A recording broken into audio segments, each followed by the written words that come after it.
Namaskaram. So, in this video, we'll be discussing about theory and CET questions on the chapter Waves from PUC first year syllabus. So, and the prerequisite for this chapter, to understand this chapter, is you will have to go through the chapter Oscillations. Actually, ನಾನು ಇವತ್ತಿನ oscillation ಚಾಪ್ಟರ್ದು video record ಮಾಡಿ ಹಾಕಿನಿ ಈಗ already. It's already on the YouTube. The only thing which is required to understand this chapter is ಆ 1 hour video ನೀವು ನೋಡಿ ವಾಪಸ್ ಇದಕ್ಕೆ ಬಂದ್ರೆ, ಬಿಕಾಸ್ ಅಲ್ಲಿ ನಾವು ಒಂದಿಷ್ಟು ಎಕ್ಸ್ಪ್ಲೈನ್ ಮಾಡಿದ ಬೇಸಿಕ್ಸ್ನ ಇಲ್ಲೇ ಈ ಚಾಪ್ಟರ್ನೊಳಗೆ ಯೂಸ್ ಮಾಡ್ಕೊತೀನಿ ಈಗ. That's one thing. Another thing, as compared to oscillations, waves is a big chapter. Okay, so ಅದರೊಳಗಿಂದು ಮೆಜಾರಿಟಿ ಥಿಯರಿನ ಕವರ್ ಮಾಡೋಕ್ಕೆ ಟ್ರೈ ಮಾಡ್ತೀನಿ. ಒಂದಿಷ್ಟು ಥಿಯರಿನ ಇನಿಷಿಯಲಿ ಎಕ್ಸ್ಪ್ಲೈನ್ ಮಾಡ್ತೀನಿ, then we will start with questions. ಆ ಕ್ವಶನ್ಸ್ನೊಳಗೆ ಮತ್ತು ರಿಲೆವೆಂಟ್ ಏನು ಥಿಯರಿ ಅವಶ್ಯಕತೆ ಬೀಳ್ತೈತಲ್ಲ ಅದನ್ನು ಎಕ್ಸ್ಪ್ಲೈನ್ ಮಾಡ್ಕೊತ ಹೋಗ್ತೀನಿ. So somewhat we can call that waves is actually the extension of the chapter oscillations. And Karnataka C E ಟಿದೊಳಗೆ ಇದಕ್ಕೆ ಎಷ್ಟು ಕ್ವಶನ್ಸ್ ಬರ್ತಾವೆ, particularly Karnataka C E T ಬಗ್ಗೆ ಮಾತಾಡಿದರೆ ಆ್ಯಕ್ಚುಲಿ 1 ಕ್ವಶನ್ ಬರ್ತೈತೆ.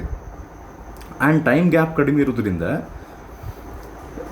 ಈಗ ಹೆಂಗಂದ್ರೆ ನೀವು ಇದನ್ನ ಚಾಪ್ಟರ್ ಪ್ರಿಪ್ರೇಷನ್ ಮಾಡ್ಕೊಂಡು ಹೋದರೂ ಬಿಟ್ಟರು ಜಸ್ಟ್ 1 ಮಾರ್ಕದ ಡಿಫ್ರೆನ್ಸ್ ಐತಿ.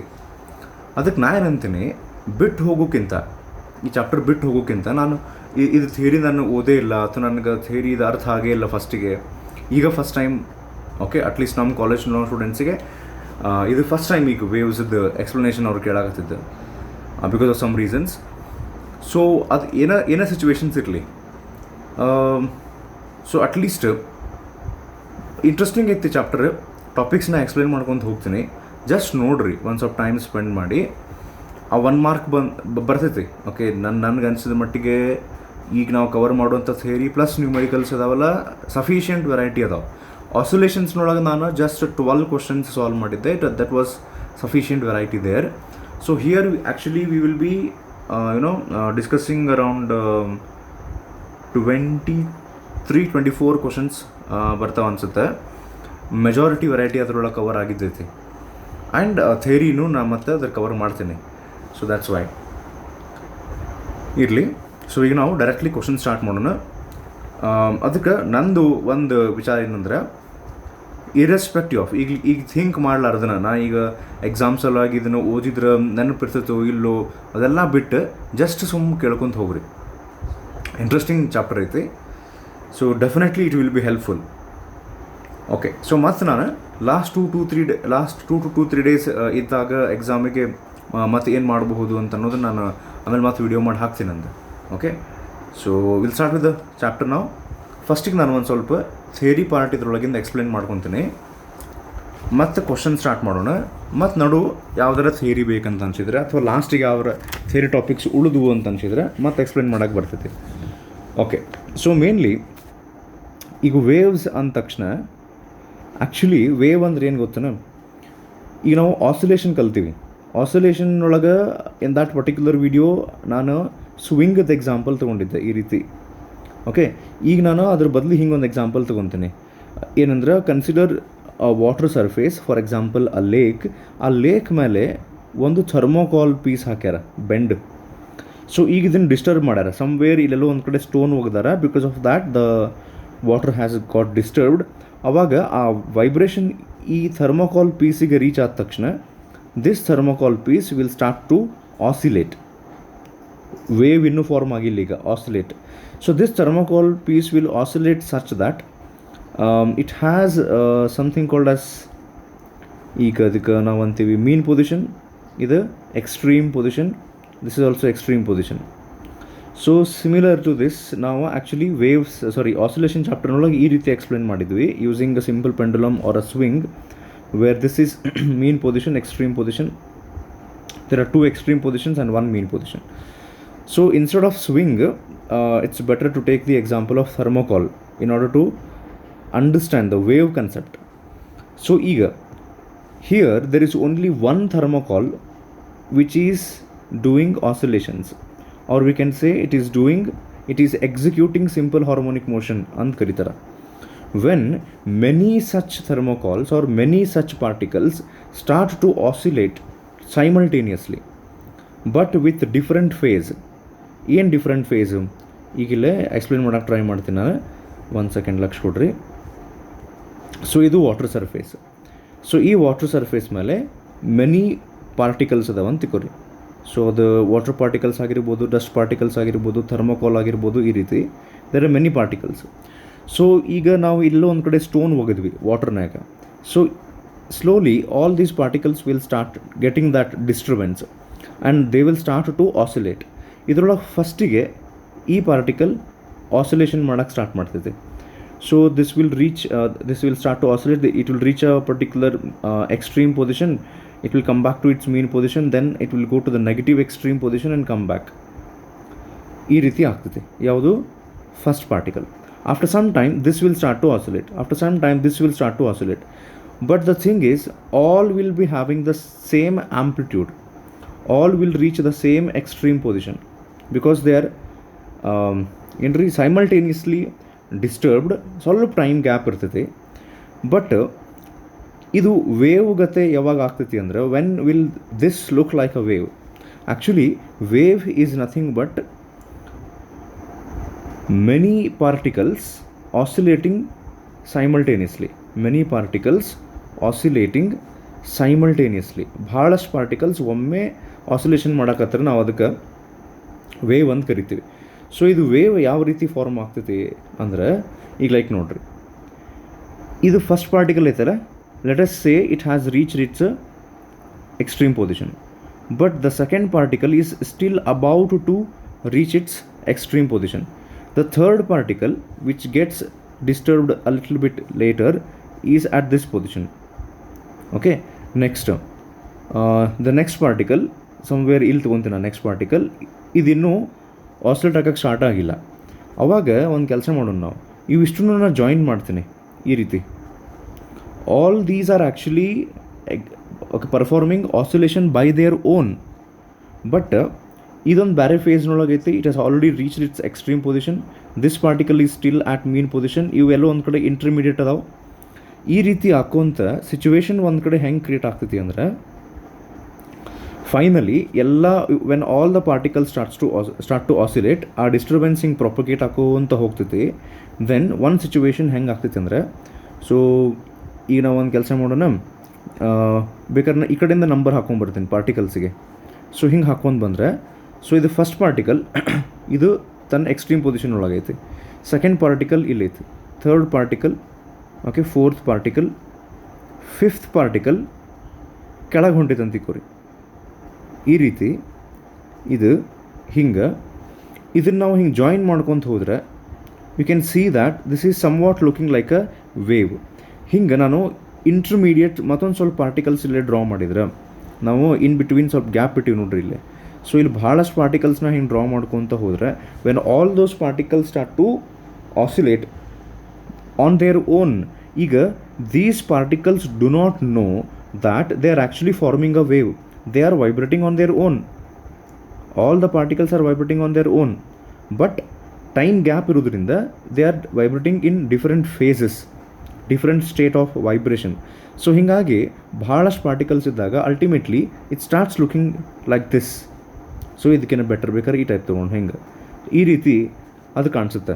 So wave is nothing but it's a combination of many particles oscillating at a time. So ಒಂದು ಸ್ವಲ್ಪ ಬೇಸಿಕ್ಸ್ ನಾವು ನೋಡ್ಕೊಂಡ್ವಿ. ನೆಕ್ಸ್ಟ್ ವೇವ್ಸಿಗೆ ಸಂಬಂಧಪಟ್ಟಂಗೆ ಈ ಚಾಪ್ಟರ್ನೊಳಗೆ there is something called as progressive wave ಅಂತ ಬರ್ತೈತಿ. ಅದಾದಮೇಲೆ something called as stationary wave, types of waves ಬರ್ತಾವೆ. ಆಮೇಲೆ ಅದ ವೇವ್ಸ್ ಸೇರಿ ಬೀಟ್ಸ್ ಅಂತ ಫಾರ್ಮ್ ಆಗ್ತಾವೆ. ಅಂದರೆ I am actually listing important topics of the chapter. Progressive wave simple ಅದಾವೆ, ಸ್ಟೇಷ್ನರಿ ವೇವ್, ಬೀಟ್ಸ್, ಆಮೇಲೆ ಲಾಸ್ಟಿಗೆ ಒಂದು ಟಾಪಿಕ್ ಬರ್ತೈತಿ Doppler effect. So in between very small topics related to these ಅದಾವೆ. ಸೊ ಇಷ್ಟೋ ತನಕ ನಾನು ಆ್ಯಕ್ಚುಲಿ ಏನು ಎಕ್ಸ್ಪ್ಲೇನ್ ಮಾಡಿದ್ನಲ್ಲ that itself is progressive wave. ಅಂದ್ರೆ ದ ವೇವ್, ಈಗ ಫಾರ್ ಎಕ್ಸಾಂಪಲ್ ಇದು ವಾಟರ್ ಸರ್ಫೇಸ್. ಒಂದು ಸ್ಟೋನ್ ನೀವು ಒಗೆದ್ರಿ ಅಂದ್ರೆ ನೀರಾಗ ಅಲ್ಲೇ ಒಂದು ಡಿಸ್ಟರ್ಬೆನ್ಸ್ ಬರ್ತೈತೆ, ಒಂದು ವೇವ್ ಕ್ರಿಯೇಟ್ ಆಗ್ತೈತೆ which keeps on moving. Actually after some time it will get damped, that is different. ಈಗ ಅಕಸ್ಮಾತ್ ಏನಾರು ಹಿಂಗೆ ಸಿಚುವೇಶನ್ ಆತಂತಿಕೋರಿ, ಆಂಪ್ಲಿಟ್ಯೂಡ್ ಕಡಿಮೆ ಆಗ್ಲಾರ್ದಂಗೆ, without decrease in amplitude, if the wave keeps on moving, that particular wave is called as progressive wave. Without decrease in amplitude, if the wave keeps on moving, it's called as progressive wave. ಇದಕ್ಕೆ progressive ವೇವಿಗೆ ಒಂದು equation ಬರ್ತೈತಿ. So ಆ equation ಆಮೇಲೆ ನಾವು use ಮಾಡ್ತೀವಿ, ನಿಮ್ಗೆ ಅದು familiar ಆಗುತ್ತೆ. Do you know this one? ನಾನು ನಿಮಗೆ ಇದನ್ನು ಆಸಿಲೇಷನ್ ಚಾಪ್ಟರ್ನೊಳಗೆ ಎಕ್ಸ್ಪ್ಲೈನ್ ಮಾಡೀನಿ. y is equals to a sin omega t ಅಂತ ಹೇಳಿ ಒಂದು formula. So if you have not seen that video, compulsory ಆ ವಿಡಿಯೋ ನೋಡಿನ ಇದನ್ನು ನೋಡ್ಬೇಕು. y is equals to a sin omega t. This is a formula to calculate displacement of one single particle which is executing simple harmonic motion. This is for one particle. ಹೌದಾ? ಈಗ ವೇವ್ನೊಳಗೆ n particles ಇರ್ತಾವೆ. This is equation for one. ಈಗ ನಾವು ಜೋಕಾಲಿ example ತೊಗೊಂಡಿದ್ವಿ, swing ಇದ್ದು, ಅಲ್ಲೂ ಒಂದು ಪಾರ್ಟಿಕಲ್ ಆಸಿಲೇಟ್ ಮಾಡ್ತಿರ್ತೈತೆ. So instead of one particle, if there are n particles, ಅವಾಗ ಇದೇ ಈಕ್ವೇಷನ್ನೊಳಗೆ ಸ್ವಲ್ಪ ಸ್ಲೈಟ್ ಚೇಂಜ್ ಆಗ್ತೈತೆ. y is equals to a sin omega t. ಇದ್ರ ಜಗದಾಗನ y is equals to, this is for oscillation, this is for simple harmonic motion. So next ನಾನು ಏನು ಬರೋಕ್ಕೆ ಹೊಂಟಿನಲ್ಲ, just a minute. So next ನಾನು ಏನು ಬರೋಕ್ಕೆ ಹೊಂಟಿನಲ್ಲ, that is for, ಈಗ ಇದು ಯಾವುದು, ಈಗ ಇದು SHM, ಇದು ಸಿಂಪಲ್ ಹಾರ್ಮೋನಿಕ್ ಮೋಷನಿಗೆ equation. So next this equation is equation of wave. ಈ ಚಾಪ್ಟರ್ನಾಗಿಂದ ಹೆಂಗೆ ಆಸಿಲೇಷನಿಗೆ ಒಂದು ಇಕ್ವೇಷನ್ ಇತ್ತಲ್ಲ, ಲಾಸ್ಟ್ ವಿಡಿಯೋದೊಳಗೆ ನಾವು ಡಿಸ್ಕಸ್ ಮಾಡಿದ್ವಿ, ಲಾಸ್ಟ್ ಚಾಪ್ಟರ್ನೊಳಗೆ. ಸೊ ಇಲ್ಲಿ ಇಕ್ವೇಷನ್ ಬರ್ತೈತಿ ಒಮೆಗಾ ಟಿ ಮೈನಸ್ KX ಅಂಥೇಳಿ. So what is this K? It is called as propagation constant and it has a formula 2 pi by lambda. So ಇದ್ರ ಬಗ್ಗೆ ನಾನು ಆಮೇಲೆ ಎಕ್ಸ್ಪ್ಲೈನ್ ಮಾಡ್ತೀನಿ. ಈಗ ಇದು ಪ್ರೋಗ್ರೆಸಿವ್ ವೇವ್ದು ಇಕ್ವೇಷನ್ ಫಾರ್ ಪ್ರೋಗ್ರೆಸಿವ್ ವೇವ್. ಇದ್ರಾಗ ಏನು ಚೇಂಜ್ ಆಗೈತೆ ನೋಡ್ರಿ, it's quite simple to remember. y is equals to a sin omega t oscillation ಇದ್ದ, ಅದಕ್ಕೆ ಮೈನಸ್ KX ಬ್ರಾಕೆಟ್ ಹಾಕಿ ಹಿಂಗೆ ಮೈನಸ್ KX ಅಂತ ಹಾಕೊಂಬಿಟ್ರೆ ಆತು. K ಅಂದ್ರೆ ಪ್ರೊಪಗೇಷನ್ ಕಾನ್ಸ್ಟೆಂಟ್, X ಅಂದ್ರೆ this indicates that the wave is travelling along X axis ಅಷ್ಟೇ. Okay, that wave is travelling along positive X axis, ಅದಕ್ಕೆ ಇಲ್ಲಿ ಮೈನಸ್ ಬರೀತಾರೆ. If the wave is travelling along ಅಂದ್ರೆ wave ಹಿಂಗೆ ಹೊಂಟಿತ್ತಂದ್ರೆ, ಈ ರೀತಿ ಪಾಸಿಟಿವ್ X ಆಕ್ಸಿಸ್ನಾಗ ಹೊಂಟಿದ್ರೆ ಇದು ಇಕ್ವೇಷನ್ ಬರ್ತೈತಿ. ಅಕಸ್ಮಾತ್ ವೇವ್ ನೆಗೆಟಿವ್ X ಆಕ್ಸಿಸ್ನೊಳಗೆ, ವಿಚ್ ಈಸ್ ರೇರ್ ಕೇಸ್, ಹಿಂಗೆ ಹೊಂಟಿದ್ರೆ ಮೈನಸ್ ಆಫ್ ಈ X ಜಾಗದಾಗ ಮೈನಸ್ ಹಾಕ್ತಾರೆ, ಮೈನಸ್ ಆಫ್ ಮೈನಸ್ ಆಗಿ ಪ್ಲಸ್ ಆಗ್ತೈತೆ. ಈಗ ಅದು ಇನ್ನೊಮ್ಮೆ ಲಾಸ್ಟಿಗೆ ಈ ಚಾಪ್ಟರ್ನೊಳಗೆ ನಮಗೆ ಬೇಕಾಗಿದ್ದ ಫಾರ್ಮುಲಾ ಇದು, ಇಂಪಾರ್ಟೆಂಟ್ ಫಾರ್ಮುಲಾ. ಇದ್ರ ಮೇಲೆ ನ್ಯೂಮರಿಕಲ್ಸ್ ನಾವು ಸಾಲ್ವ್ ಮಾಡ್ತೀವಲ್ಲ, ಅವಾಗ ಗೊತ್ತಾಗ್ತೈತೆ ಆ್ಯಕ್ಚುಲಿ ಇದು ಹೆಂಗೆ ಯೂಸ್ ಆಗುತ್ತೆ ಅಂಥೇಳಿ. ಸೊ ನಾಗಲೇ ಒಂದು ಲಿಸ್ಟ್ ಮಾಡಾಕತ್ತಿದೆ progressive wave. Next comes something called as stationary wave. Stationary means what? The wave which is at rest. Why it is called as stationary wave ಅಂದರೆ, in this wave there is no propagation, the wave does not keep moving, and in this wave, that is stationary wave, there is no transfer of energy from one position to the or from one place to another. Energy transfer ಆಗಂಗಿಲ್ಲ. Energy stationery ಆಗಿ ಒಂದು ಕಡೆ stagnant ಉಳ್ಕೊಂಡ್ಬಿಡ್ತೈತೆ. So stationery wave ಅಂದ್ರೆ ಏನಂತ ಅರ್ಥ ಮಾಡ್ಕೊಳ್ಳೋಕೆ try ಮಾಡೋಣ. Simple ಐತಿ. ಸೊ ಈಗ ಒಂದಿಲ್ಲೇ ವಾಲ್ ಐತೆ ಅಂತ ತಿಳ್ಕೊರಿ, ವಾಲ್ ಅಥವಾ ಒಂದು ಬೌಂಡರಿ ಐತಿ. So if something like this happens, ಏನಂದ್ರೆ ಒಂದು ಪ್ರೋಗ್ರೆಸಿವ್ ವೇವ್ ಹೊಂಟೈತೀಗ.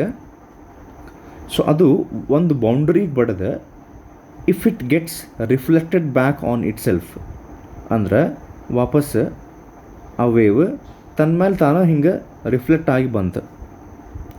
ಸೊ ಬೆಟರ್ ನಾನು ಇದನ್ನು ಅಟ್ ಅ ಸ್ಟ್ರೆಚ್ ಡ್ರಾ ಮಾಡೋಕ್ಕೆ ಟ್ರೈ ಮಾಡ್ತೀನಿ, so that the diagram is more clear.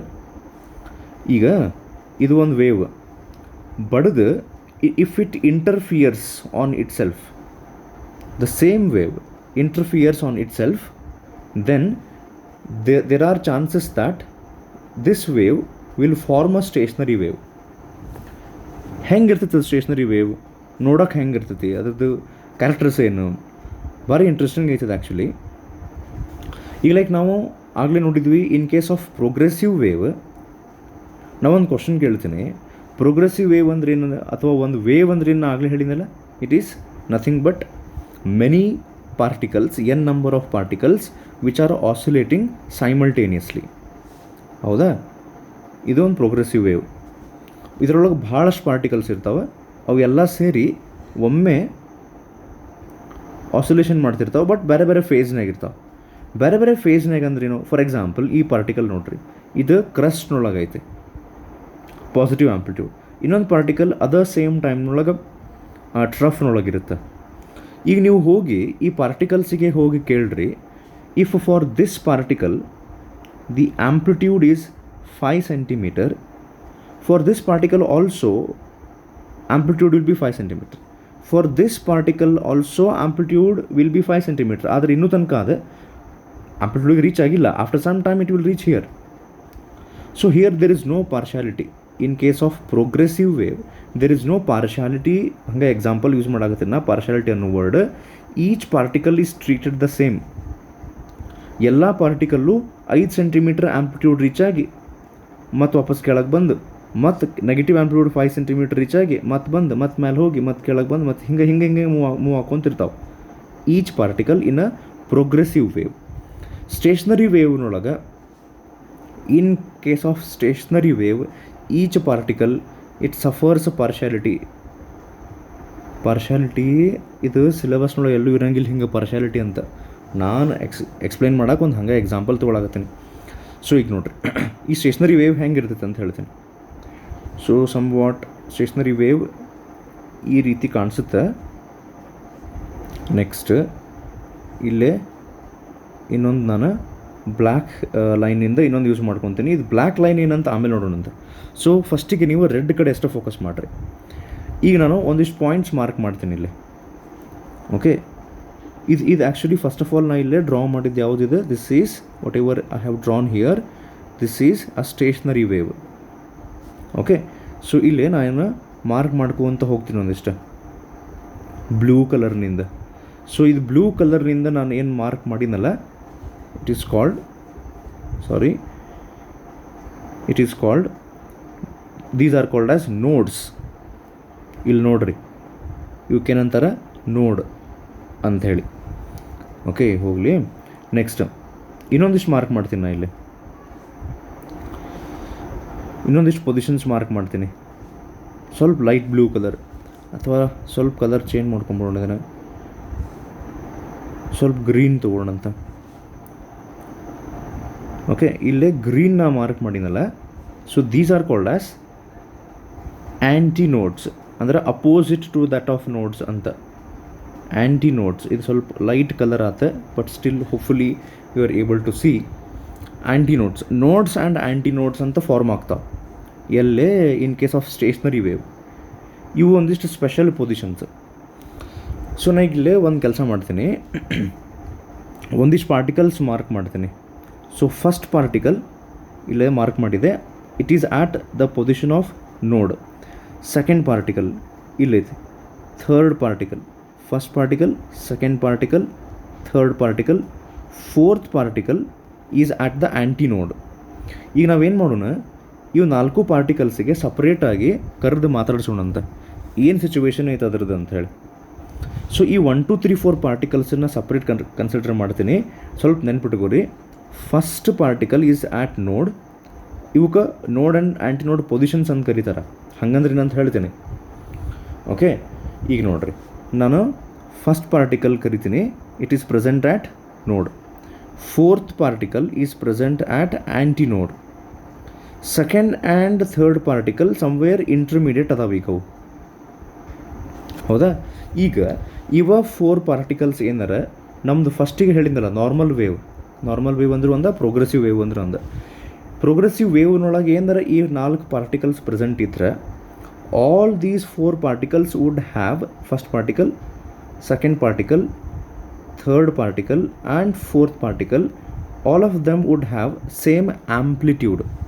ಅಂದರೆ ಎಲ್ಲನೂ 5 ಸೆಂಟಿಮೀಟರ್ ರೀಚ್ ಆಗೋದು, ಕೆಳಗೆ ಬರೋದು, ಮತ್ತು 5 ಸೆಂಟಿಮೀಟರ್ ರೀಚ್ ಆಗೋದು, ಮೇಲೆ ಬರೋದು. All 4 particles will have same amplitude ಎಲ್ಲೇ ಪ್ರೋಗ್ರೆಸಿವ್ ವೇವ್ನೊಳಗೆ. But in case of stationary wave ಏನಾಗ್ತೈತೆ ಅಂತ ಹೇಳ್ತೇನೆ. ಫಸ್ಟ್ ಪಾರ್ಟಿಕಲ್ ಕರೀತೀವಿ ನಾವು. ಫಸ್ಟ್ ಪಾರ್ಟಿಕಲ್ ಯಾವ ಪೊಸಿಷನ್ನೊಳಗೆ ಐತಿ, ನೋಡ್. ಸೊ ಇದು ಸ್ಟೇಷ್ನರಿ ವೇವ್. ಸೊ ಈ ಸ್ಟೇಷ್ನರಿ ವೇವ್ನೊಳಗೆ if this is our first particle ಇದು ಎಲ್ಲೈತಿಗ ನೋಡ್ನೊಳಗೆ ಹೋಗಿ ಈ ಫಸ್ಟ್ ಪಾರ್ಟಿಕಲಿಗೆ ಕೇಳ್ರಿ ವಾಟ್ ಈಸ್ ಯುವರ್ ಆ್ಯಂಪ್ಲಿಟ್ಯೂಡ್ ಅಂತ. ಅದು ಹೇಳ್ತೈತಿ ಮೈ ಆ್ಯಂಪ್ಲಿಟ್ಯೂಡ್ ಈಸ್ 0.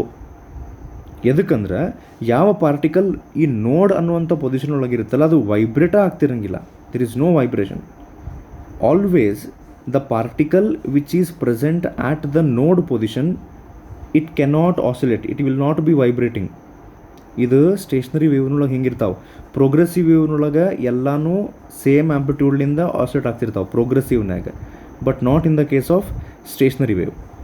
ಓಕೆ, ಸ್ಟೇಷ್ನರಿ ವೇವ್ನೊಳಗೆ ಫಸ್ಟ್ ಪಾರ್ಟಿಕಲ್ದ ಆ್ಯಂಪ್ಲಿಟ್ಯೂಡ್ ಈಸ್ 0. ಸೆಕೆಂಡ್ ಪಾರ್ಟಿಕಲಿಗೆ ಕರೀವ್ ನಾವೀಗ. ಸೆಕೆಂಡ್ ಪಾರ್ಟಿಕಲ್ ಇದಕ್ಕೆ ನೀವು ಕೇಳಿದರೆ ಫಸ್ಟ್ ಪಾರ್ಟಿಕಲ್ದಂತೂ ಆ್ಯಂಪ್ಲಿಟ್ಯೂಡ್ ಈಸ್ 0. ಸೆಕೆಂಡ್ ಪಾರ್ಟಿಕಲಿಗೆ 0 ಇರೋಂಗಿಲ್ಲ, ಬಟ್ ಸ್ವಲ್ಪ ಜಾಸ್ತಿ ಇರ್ತದೆ. ಇಷ್ಟಿಷ್ಟು 2 ಸೆಂಟಿಮೀಟರ್ ಆ್ಯಂಪ್ಲಿಟ್ಯೂಡ್ಲೆ ಆಸಿಲೇಟ್ ಆಗ್ತಿರ್ತದೆ.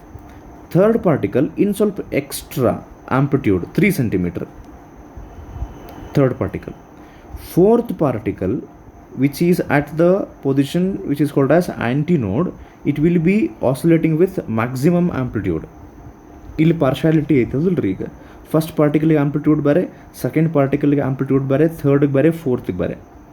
ಆ್ಯಂಡ್ ಪರ್ಟಿಕ್ಯುಲರ್ಲಿ ಇಲ್ಲೇ ಒಂದೆರಡು ಸ್ಪೆಷಲ್ ಪೊಸಿಷನ್ಸ್ ಇರ್ತಾವೆ ನೋಡ್ ಅಂತ, ಅಲ್ಲೇ ಆ್ಯಂಪ್ಲಿಟ್ಯೂಡ್ 0 ಅಥವಾ ದೆರ್ ಇಸ್ ನೋ ಆಸಿಲೇಷನ್ ವೈಬ್ರೇಷನೇ ಇರೋಂಗಿಲ್ಲ. ಸೊ ಆ್ಯಂಟಿನೋಡ್ನೊಳಗೆ antinode is a special kind of a position where for that particle which is present there it has maximum amplitude. ಈ ರೀತಿ ಇದು ಸ್ಟೇಷ್ನರಿ ವೇವ್ಸ್ ಫಾರ್ಮ್ ಆಗ್ತಾವೆ. ಆಮೇಲೆ ಸ್ಟೇಷ್ನರಿ ವೇವ್ನೊಳಗೆ ಇನ್ನೊಂದು ಇಂಟ್ರೆಸ್ಟಿಂಗ್ ಏನಂತಂದ್ರೆ, ಈಗ ಇಲ್ಲಿ ನೋಡ್ರಿ, ಇಲ್ಲೊಂದು ನೋಡ್ ಐತಿ, ನೆಕ್ಸ್ಟ್ ಇಲ್ಲೇ ಇದು ನೋಡಿದೆ, ಇದು ಆ್ಯಂಟಿನೋಡ್, ಇಲ್ಲೊಂದು ಮತ್ತೇನು ಬಂತೀಗ ನೋಡ್.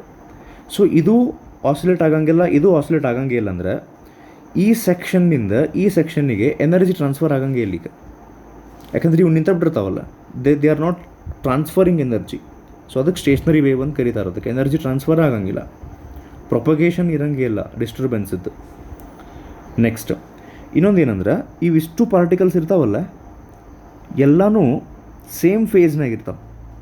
ಸೇಮ್ ಫೇಸ್ನಾಗ ಅಂದ್ರೇನು, ಈಗ ಲೈಕ್ ಒಂದು ಪಾರ್ಟಿಕಲ್ನ ಚೂಸ್ ಮಾಡ್ತೀನಿ ವಿಚ್ ಈಸ್ ಆಟ್ ಆ್ಯಂಟಿನೋಡ್.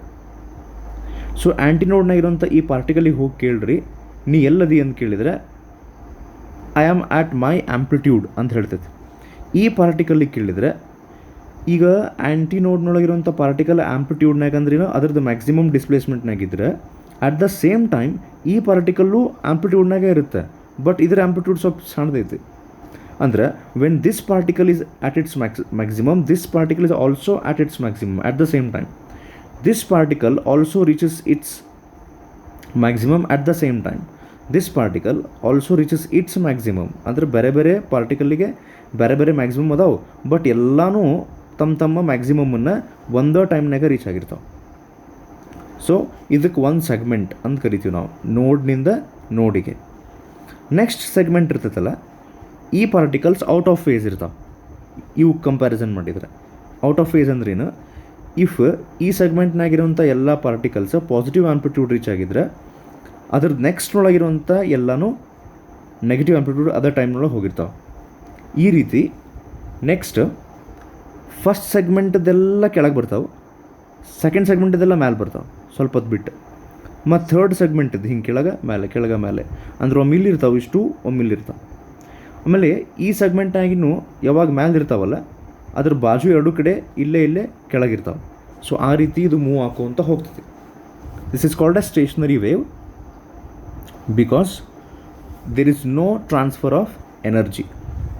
ಆಮೇಲೆ ಇನ್ನೊಂದು ಲಾಸ್ಟ್ ಪಾಯಿಂಟ್ ನಾವು ಸ್ಟೇಷ್ನರಿ ವೇವ್ಸ್ ಬಗ್ಗೆ ಡಿಸ್ಕಸ್ ಮಾಡ್ಬೇಕು. ಓಕೆ, ಈಗ ಇಲ್ಲಿ ನೋಡ್ರಿ, ಇದೊಂದು ಆ್ಯಂಟಿನೋಡ್, ಇದೊಂದು ಆ್ಯಂಟಿನೋಡ್. Just a minute.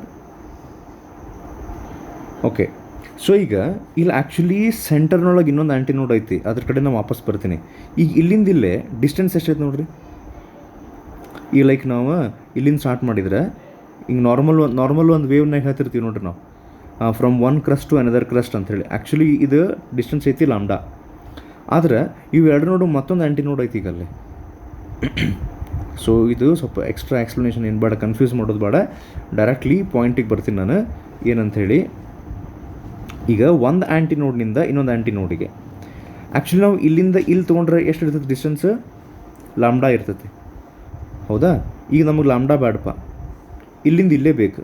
ಎಷ್ಟು ಇರುತ್ತೆ ನೋಡ್ರಿ ಈಗ ಇದು ಇಲ್ಲಿಂದ ಇಲ್ಲೇ ಲಾಮ್ಡಾ ಅಂದ್ರೆ ಇದೆಷ್ಟು ಆತ ಹಂಗಾರೆ? ಇಲ್ಲಿಂದ ಇಲ್ಲಿ from here to here this distance ಅದೆಷ್ಟು ಆತ ಹಂಗಾರೆ?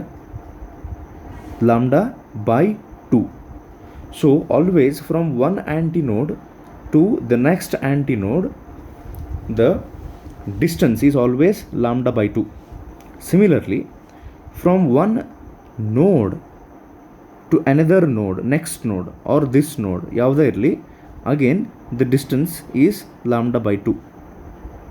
ಈಗ ಅದ ನೀವು ನೋಡ್ನಿಂದ ನೋಡ್ ಅಥವಾ ಆ್ಯಂಟಿ ನೋಡ್ನಿಂದ ಆ್ಯಂಟಿ ನೋಡ್ ಬದಲಿ ಆ್ಯಂಟಿ ನೋಡ್ನಿಂದ ನೋಡಿಗೆ ಡಿಸ್ಟೆನ್ಸ್ ತೊಗೊಂಡ್ರೆ, ಈಗ ನೋಡ್ರಿ ಆ್ಯಂಟಿ ನೋಡಿಂದ ಆ್ಯಂಟಿ ನೋಡ್ ಎಷ್ಟೈತಿ? Lambda by 2. ಆ್ಯಂಟಿ ನೋಡ್ನಿಂದ ನೋಡಿಗೆ ನೀವು ಡಿಸ್ಟೆನ್ಸ್ ತೊಗೊಂಡ್ರೆ it will be lambda by 4. So ಇದೊಂದಿಷ್ಟು ವಿಷಯ. ಇಲ್ಲಿಗೆ ಸ್ಟೇಷ್ನರಿ ವೇವ್ ಬಗ್ಗೆ ಇಂಪಾರ್ಟೆಂಟ್ ಆಸ್ಪೆಕ್ಟ್ಸ್ ಎಲ್ಲ ಮುಗೀತು. ನೆಕ್ಸ್ಟ್ ಒಂದು ಕನ್ಸೆಪ್ಟ್ ಬರ್ತೈತಿ, ಬೀಟ್ಸ್ ಅಂತ. ಸೊ ಜಸ್ಟ್ ನಾನು ನಿಮ್ಗೆ ಹೇಳಿದ್ದೆ ಸ್ಟೇಷ್ನರಿ ವೇವ್ ಯಾವಾಗ ಫಾರ್ಮ್ ಆಗ್ತೈತಿ? ಒಂದು wave if it gets reflected back on itself in opposite direction. That means for the formation of stationary wave, two waves which are moving in opposite directions ಬೇಕು ಯಾವುದು stationery ವೇವಿಗೆ. ಅದ್ರ ಬದಲಿ ನಾವು beats example ತೊಗೊಂಡ್ರೆ, beats ಅಂತ ಯಾವಾಗ formation ಆಗ್ತಾವಲ್ಲ ಅಲ್ಲೇ two waves should be travelling in same direction. ಬೇರೆ ಬೇರೆ ವೇವ್ಸ್ ಇದು. ಸ್ಟೇಷ್ನರಿ ವೇವ್ನಾಗ ಏನಾಗಿತ್ತು? ಸೇಮ್ ವೇವ್ ವಾಪಸ್ ಬರ್ತೈತಿ. ಬಟ್ ಬೀಟ್ಸ್ ಫಾರ್ಮೇಷನ್ನೊಳಗೆ two different waves travelling in same direction ಇರಬೇಕು. ಅಲ್ಲೇ ಬೀಟ್ಸ್ ಫಾರ್ಮೇಷನ್ ಆಗಬೇಕು ಅಂದರೆ the first wave and second ವೇವಿಗೆ ಅವು ಎರಡೂ ವೇವ್ಗಳ ಫ್ರೀಕ್ವೆನ್ಸಿ ಸ್ಲೈಟ್ಲಿ ಚೇಂಜ್ ಇರಬೇಕು. ಇನ್ನೊಮ್ಮೆ for beats to be formed, beats formation ಆಗೋದಂದ್ರೆ ಏನಂತ ಹೇಳ್ತೀನಿ. ಬೀಟ್ಸ್ ಫಾರ್ಮೇಷನ್ ಆಗ್ಬೇಕಂದ್ರೆ two waves should be travelling in the same direction with different frequencies. When this happens beats formation ಆಗೋ ಚಾನ್ಸಸ್ ಇರ್ತೈತಿ. ಬೀಟ್ಸ್ ಫಾರ್ಮೇಷನ್ ಅಂದ್ರೆ ಏನಂತ ಹೇಳ್ತೀನಿ ಇಲ್ಲೇ. ಮತ್ತು ನಾವೀಗ ಪ್ರೋಗ್ರೆಸಿವ್ ವೇವ್ ತೊಗೊಂಡ್ರೆ, ಎಂಥದ್ದು ಪ್ರೋಗ್ರೆಸಿವ್ ನಾರ್ಮಲ್ ವೇವ್ ತೊಗೊಂಡ್ರೆ, ನಾರ್ಮಲ್ ವೇವ್ ಎಲ್ಲ ಪಾರ್ಟಿಕಲ್ ಸೇಮ್ ಆ್ಯಂಪ್ಲಿಟ್ಯೂಡ್ನಿಂದ ವೈಬ್ರೇಟ್ ಆಗ್ತಿರ್ತಾವೆ, ಹೌದಾ? ಇದು ಎಲ್ಲೇ normal wave, progressive wave. Stationary ವೇವ್ನೊಳಗೆ ಒಂದೊಂದು ನೋಡ್ನೊಳಗಿದ್ದು ವೈಬ್ರೇಟ್ ಆಗಂಗಿಲ್ಲ. ಆ್ಯಂಟಿ ನೋಡ್ನೊಳಗಿಂದ ಮ್ಯಾಕ್ಸಿಮಮ್ ಆ್ಯಂಪ್ಲಿಟ್ಯೂಡ್ ಆಗ್ತಿರ್ತಾವೆ, ಉಳಿದಿದ್ದು ಒಂದು ಸ್ವಲ್ಪ ಕಡಿಮೆ ಈ ರೀತಿ ಆಗ್ತೈತಿ ಅಲ್ಲೇ ಸ್ಟೇಷ್ನರಿ ವೇವ್ನೊಳಗೆ. ಹಿಂಗೆ ಬೀಟ್ಸ್ ಫಾರ್ಮೇಷನ್ನಾಗ ಒಂದು ಇಂಟ್ರೆಸ್ಟಿಂಗ್ ಆಗ್ತೈತಿ, ಏನಂತ ಹೇಳ್ತೇನೆ. ಸೊ ಈಗ ಬೀಟ್ಸ್ನೊಳಗೆ ಎರಡು ವೇವ್ ಇಂಟರ್ಫಿಯರ್ ಆದಾಗ ಅಲ್ಲಿ ಪಾರ್ಟಿಕಲ್ಸ್ ಇರ್ತಾವಲ್ಲ, ಅವು ಹೆಂಗೆ ಆಸ್ಲೇಟ್ ಆಗ್ತಾವಂದ್ರೆ ಮಜಾ ಆಯ್ತದೆ.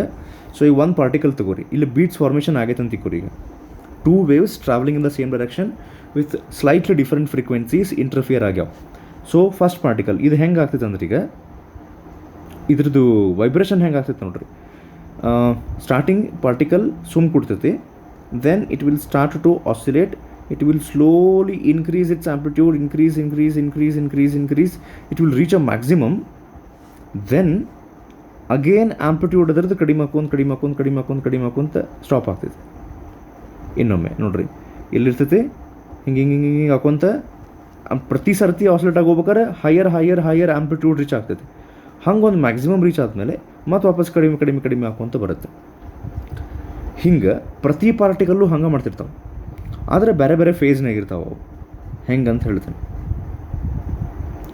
ಗಜಿಬಿಜಿ ಆಗ್ತಿದೆ, ಏನು ಮಾಡೋಕ್ಕೆ ಬರೋಂಗಿಲ್ಲ. ಸೊ ಈಗ ಒಂದು ಪಾರ್ಟಿಕಲ್ ಹಿಂಗೆ ಮಾಡ್ಕೊಂಡು ಇಲ್ಲಿ ತನಕ ರೀಚ್ ಆಗಿರುತ್ತೆ ಅಂದರೆ ಇನ್ನೊಂದು ಅವಾಗ ಹಿಂಗೆ ಸ್ಟಾರ್ಟ್ ಮಾಡ್ತೈತಿ. ಈಗ ಪ್ರೋಗ್ರೆಸಿವ್ ವೇವ್ನಾಗ ನಾರ್ಮಲ್ ಹೆಂಗೆ ಗೊತ್ತಾನ, ಒಂದು ಆ್ಯಂಪ್ಲಿಟ್ಯೂಡ್ ರೀಚ್ ಆಗೋದು ಮತ್ತು ವಾಪಸ್ ಬರೋದು, ಇಲ್ಲೊಂದು ರೀಚ್ ಆಗೋದು ವಾಪಸ್ ಬರೋದು, ಇಲ್ಲಿ ಅದು ಸೇಮ್ ಹೋಗೋದು ಮತ್ತು ವಾಪಸ್ ಸೇಮ್ ಹೋಗೋದು. ಬೀಟ್ಸ್ನಾಗ ಹಂಗಲ್ಲ, ಇಲ್ಲಿಂದ ಸ್ಟಾರ್ಟ್ ಮಾಡಿ ಸ್ವಲ್ಪ ಮೇಲೆ ಹೋಗೋದು, ಸ್ವಲ್ಪ ಕೆಳಗೆ ಹೋಗೋದು. ನೆಕ್ಸ್ಟ್ ಟೈಮ್ ಮೇಲೆ ಹೋಗ್ಬೇಕಾದ್ರೆ ಸ್ವಲ್ಪ ಹೆಚ್ಚಿಗೆ ಮೇಲೆ ಹೋಗೋದು, ಮತ್ತು ಸ್ವಲ್ಪ ಹೆಚ್ಚಿಗೆ ಕೆಳಗೆ, ಸ್ವಲ್ಪ ಹೆಚ್ಚಿಗೆ ಮೇಲೆ, ಸ್ವಲ್ಪ ಹೆಚ್ಚಿಗೆ ಕೆಳಗೆ, ಸ್ವಲ್ಪ ಹೆಚ್ಚಿಗೆ ಮೇಲೆ, ಹಿಂಗೆ ಮೂವ್ ಹಾಕೊಂತ ಹೋಗ್ತೈತಿ ಇದಕ್ಕೆ. ಸೊ ಇದಕ್ಕೆ ಪಿರಿಯಾಡಿಕ್ ರೈಸಿಂಗ್ ಆ್ಯಂಡ್ ಫಾಲಿಂಗ್ ಅಂತ ಕರೀತಾರೆ. ಅಂದ್ರೆ ಹಿಂಗೆ ಇನ್ಕ್ರೀಸ್ ಹಾಕೊಂತ ಹೋಗೋದಕ್ಕೆ ರೈಸಿಂಗ್ ಅಂತಾರೆ. ವಾಪಸ್ ಕಡಿಮೆ ಹಾಕೊಂಡು ಬರೋಬೇಕಾರೆ ಫಾಲಿಂಗ್ ಅಂತಾರೆ. ಹಿಂಗೆ ಈಚ್ ಆ್ಯಂಡ್ ಎವ್ರಿ ಪಾರ್ಟಿಕಲ್ ಹಂಗೆ ಮಾಡ್ತಿರುತ್ತೆ, ಆದರೆ ಬೇರೆ ಬೇರೆ ಫೇಸ್ನೊಳಗಿರ್ತಾವೆ ಅವು. ಸೊ ಈ ರೀತಿ ಇದಕ್ಕೆ the periodic rise and fall when two waves traveling in the same direction happens, periodic rise and fall in the amplitude happens. This is called as beats. ಈಗ music ಕೇಳಬೇಕಾರೆ ನೀವು ಸ್ವಲ್ಪ ಅಬ್ಸರ್ವ್ ಮಾಡಿದ್ರೆ ಬೀಟ್ಸ್ ಭಾರಿ ಅದ ನೋಡಿ ಹಾಡ್ನಾಗ ಅಂತ ಅಂತಿರ್ತಾರಲ್ಲ, ಅವಾಗ ಆ ಸೌಂಡ್ ಹಂಗೆ ಬರ್ತಿರ್ತೈತೆ. ಒಮ್ಮಿದೊಮ್ಕ್ಲೆ ಜೋರು ಬರೋದು ಸಣ್ಣ ಬರೋದು, ಸೊ ಜೋರು ಬರೋದು ಸಣ್ಣ ಬರೋದು, ಇದಕ್ಕೆ ಬೀಟ್ಸ್ ಅಂತ ಕರೀತಾರೆ. Okay, and this happens when two waves are travelling in the same direction with slightly different frequencies. ಈಗ ಇದಕ್ಕೆ ಸಂಬಂಧಪಟ್ಟಂಗೆ ಕ್ವಶನ್ ಏನು ಕೇಳ್ತಾರಂದ್ರೆ, ಇಲ್ಲಿ something called as beat frequency ಅಂತ ಬರ್ತೈತಿ. ಬೀಟ್ ಫ್ರೀಕ್ವೆನ್ಸಿ ಅಂದ್ರೇನು? ಈಗ ನೋಡ್ರಿ, ವೆರಿ ಸಿಂಪಲ್ ಐತಿ. ಈ ಒಂದು ಪಾರ್ಟಿಕಲ್ ತೊಗೊತೀನಿ ನಾ, ಹೌದಾ? ಸೊ ಇದು ಈಕ್ವಿಲಿಬ್ರಿಯಂ ಪೊಸಿಷನಿಂದ ಸ್ಟಾರ್ಟ್ ಆಗಿ ಆಂಪ್ಲಿಟ್ಯೂಡ್ ಇನ್ಕ್ರೀಸ್ ಆಗಿ ರೈಸ್ ಆಗ್ತಿಗತ್ತೆ. ನೆಕ್ಸ್ಟ್ ಏನಾಗ್ತೈತಿ? ಈಗ ಫಾಲ್ ಆಗ್ತೈತಿ, ಕಡಿಮೆ ಹಾಕೊಂಡು ಬರುತ್ತೆ. ಈ ಸರ್ತಿ ಸ್ವಲ್ಪ ನಾ ಕಲರ್ ಚೇಂಜ್ ಮಾಡ್ತೀನಿ. ಸೊ ಫಾಲ್ ಹಾಕೊಂಡು ಬರುತ್ತೆ, decrease fall. So one rise ವಾಪಸ್ one fall, this is called as one beat. So how many beats are formed in 1 second is called as beat frequency. ಈಗ ಇಲ್ಲಿಂದ ಸ್ಟಾರ್ಟ್ ಆತ ನೋಡ್ರಿ, ಹಿಂಗೆ increase rice, ವಾಪಸ್ fall, ಮತ್ತು ಹಿಂಗೆ ರೈಸ್, ಮತ್ತು ಹಿಂಗೆ ಫಾಲ್. ಒಂದು ರೈಸ್ ಒಂದು ಫಾಲ್ ಈಸ್ ಒನ್ ಬೀಟ್. ಹಿಂಗೆ 1 secondನಾಗ ಎಷ್ಟು ರೈಸ್ ಎಷ್ಟು ಫಾಲ್ ಆಗ್ತಾವಲ್ಲ, that is called as beat frequency. ಆ ಬೀಟ್ ಫ್ರೀಕ್ವೆನ್ಸಿ ಅಂದರೆ number of beats in 1 second is always equal to ಆ ಎರಡು ವೇವ್ ಹಿಂಗೆ ಹೋಗ್ತಿರ್ತಾವಲ್ಲ, ಯಾವುದು ಸೇಮ್ ಡೈರೆಕ್ಷನ್ನಾಗ ಹೋಗ್ತಿರ್ತಾವಲ್ಲ, ಅವು ಎರಡರದ್ದು ಫ್ರೀಕ್ವೆನ್ಸಿ. ಫಾರ್ ಎಕ್ಸಾಂಪಲ್ ಇದು ನ್ಯೂ 1, ಇದು ನ್ಯೂ 2, ಅಥವಾ ಸ್ವಲ್ಪ ಸಿಂಪಲ್ ಮಾಡ್ಕೊಂಬಿಡೋಣ, ಇದು F1 ಇದ್ರದ್ದು F2 ಅಂತ ತೊಗೊಂಡ್ವಿ ಅಂದ್ರೆ ನಾವು ಬೀಟ್ ಫ್ರೀಕ್ವೆನ್ಸಿ, ಇದು ಬೇಡ ಇಲ್ಲೊಂದು ಬರಿತೀನಿ. Beat frequency is the difference of these two. Like 1ನೇ ವೇವ್ ವಿತ್ 100 hertz ಇತ್ತು ಅಂತಿಕೋರಿ, ಸೆಕೆಂಡ್ ವೇವ್ ವಿತ್ 96 hertz ಇದ್ದರೆ ವಿಚ್ ಎವರ್ ಈಸ್ ಬಿಗ್ಗರ್ ಅದರೊಳಗೆ ಸ್ಮಾಲರ್ ಅನ್ನು ಮೈನಸ್ ಮಾಡ್ಬೇಕು. ಈಗ 100 - 96, ಸೊ 4 hertz. 4 hertz ಮೀನ್ಸ್ 1 secondನೊಳಗೆ 4 times rise and 4 times fall ಆಗ್ತೈತಿ ಆ ಬೀಟ್ನೊಳಗೆ. ಸೊ ಈಗ ನಾವು progressive wave is normal kind of a wave discuss ಮಾಡಿದ್ವಿ. ಎಲ್ಲ ಪಾರ್ಟಿಕಲ್ಸ್ ಸೇಮ್ ಆಂಪ್ಲಿಟ್ಯೂಡ್ಲೆ ವೈಬ್ರೇಟ್ ಆಗ್ತಾವೆ, ಅಲ್ಲಿ ಪಾರ್ಶಾಲಿಟಿ ಇರೋಂಗಿಲ್ಲ. ಸ್ಟೇಷ್ನರಿ ವೇವ್ ನೋಡಿದ್ವಿ, ಆ ಟೈಪ್ ಹೆಂಗೆ ನೋಟ್ಸ್ ಆ್ಯಂಟಿ ನೋಟ್ ಫಾರ್ಮ್ ಆಗ್ತಾವೆ ಅದು ನೋಡಿದ್ವಿ. ಬೀಟ್ಸ್ ನೋಡಿದ್ವಿ, ಇಲ್ಲೇ ರೈಸ್ ಆ್ಯಂಡ್ ಫಾಲ್ ಆಗ್ತೈತಿ ಅಂಥೇಳಿ. ನೆಕ್ಸ್ಟ್ ಇಲ್ಲಿ ಇನ್ನೊಂದು ಈ ಚಾಪ್ಟರ್ನಾಗ ಇಂಪಾರ್ಟೆಂಟ್ ಟಾಪಿಕ್ ಬರುತ್ತೆ ಥಿಯರಿ ಒಳಗೆ, ಡಾಪ್ಲರ್ ಎಫೆಕ್ಟ್ ಅಂತ. ಅದನ್ನು ಲಾಸ್ಟಿಗೆ ಹೇಳ್ತೀನಿ. ಸೊ ಅದಕ್ಕೆ ನಾವೀಗ ಏನು ಮಾಡ್ತೀವಿ, will start with the questions. So first question beats ಬಗ್ಗೆನೇ ಐತಿ. ಇಲ್ಲೊಂದು ಸ್ಪೆಲ್ಲಿಂಗ್ ಮಿಸ್ಟೇಕ್ ಆಗೈತೆ ಆ್ಯಕ್ಚುಲಿ, ಇದು ಬೋಟ್ ಆಗೈತೆ, ಬೋಟ್ ಅಲ್ಲದು ಬೀಟ್. ಸೊ ಇಲ್ಲೇ ಇದು ಫಾರ್ಮುಲಾ ಯೂಸ್ ಮಾಡ್ಕೊತೀವಿ ನಾವೀಗ. Beat frequency is the difference in frequency of the two waves.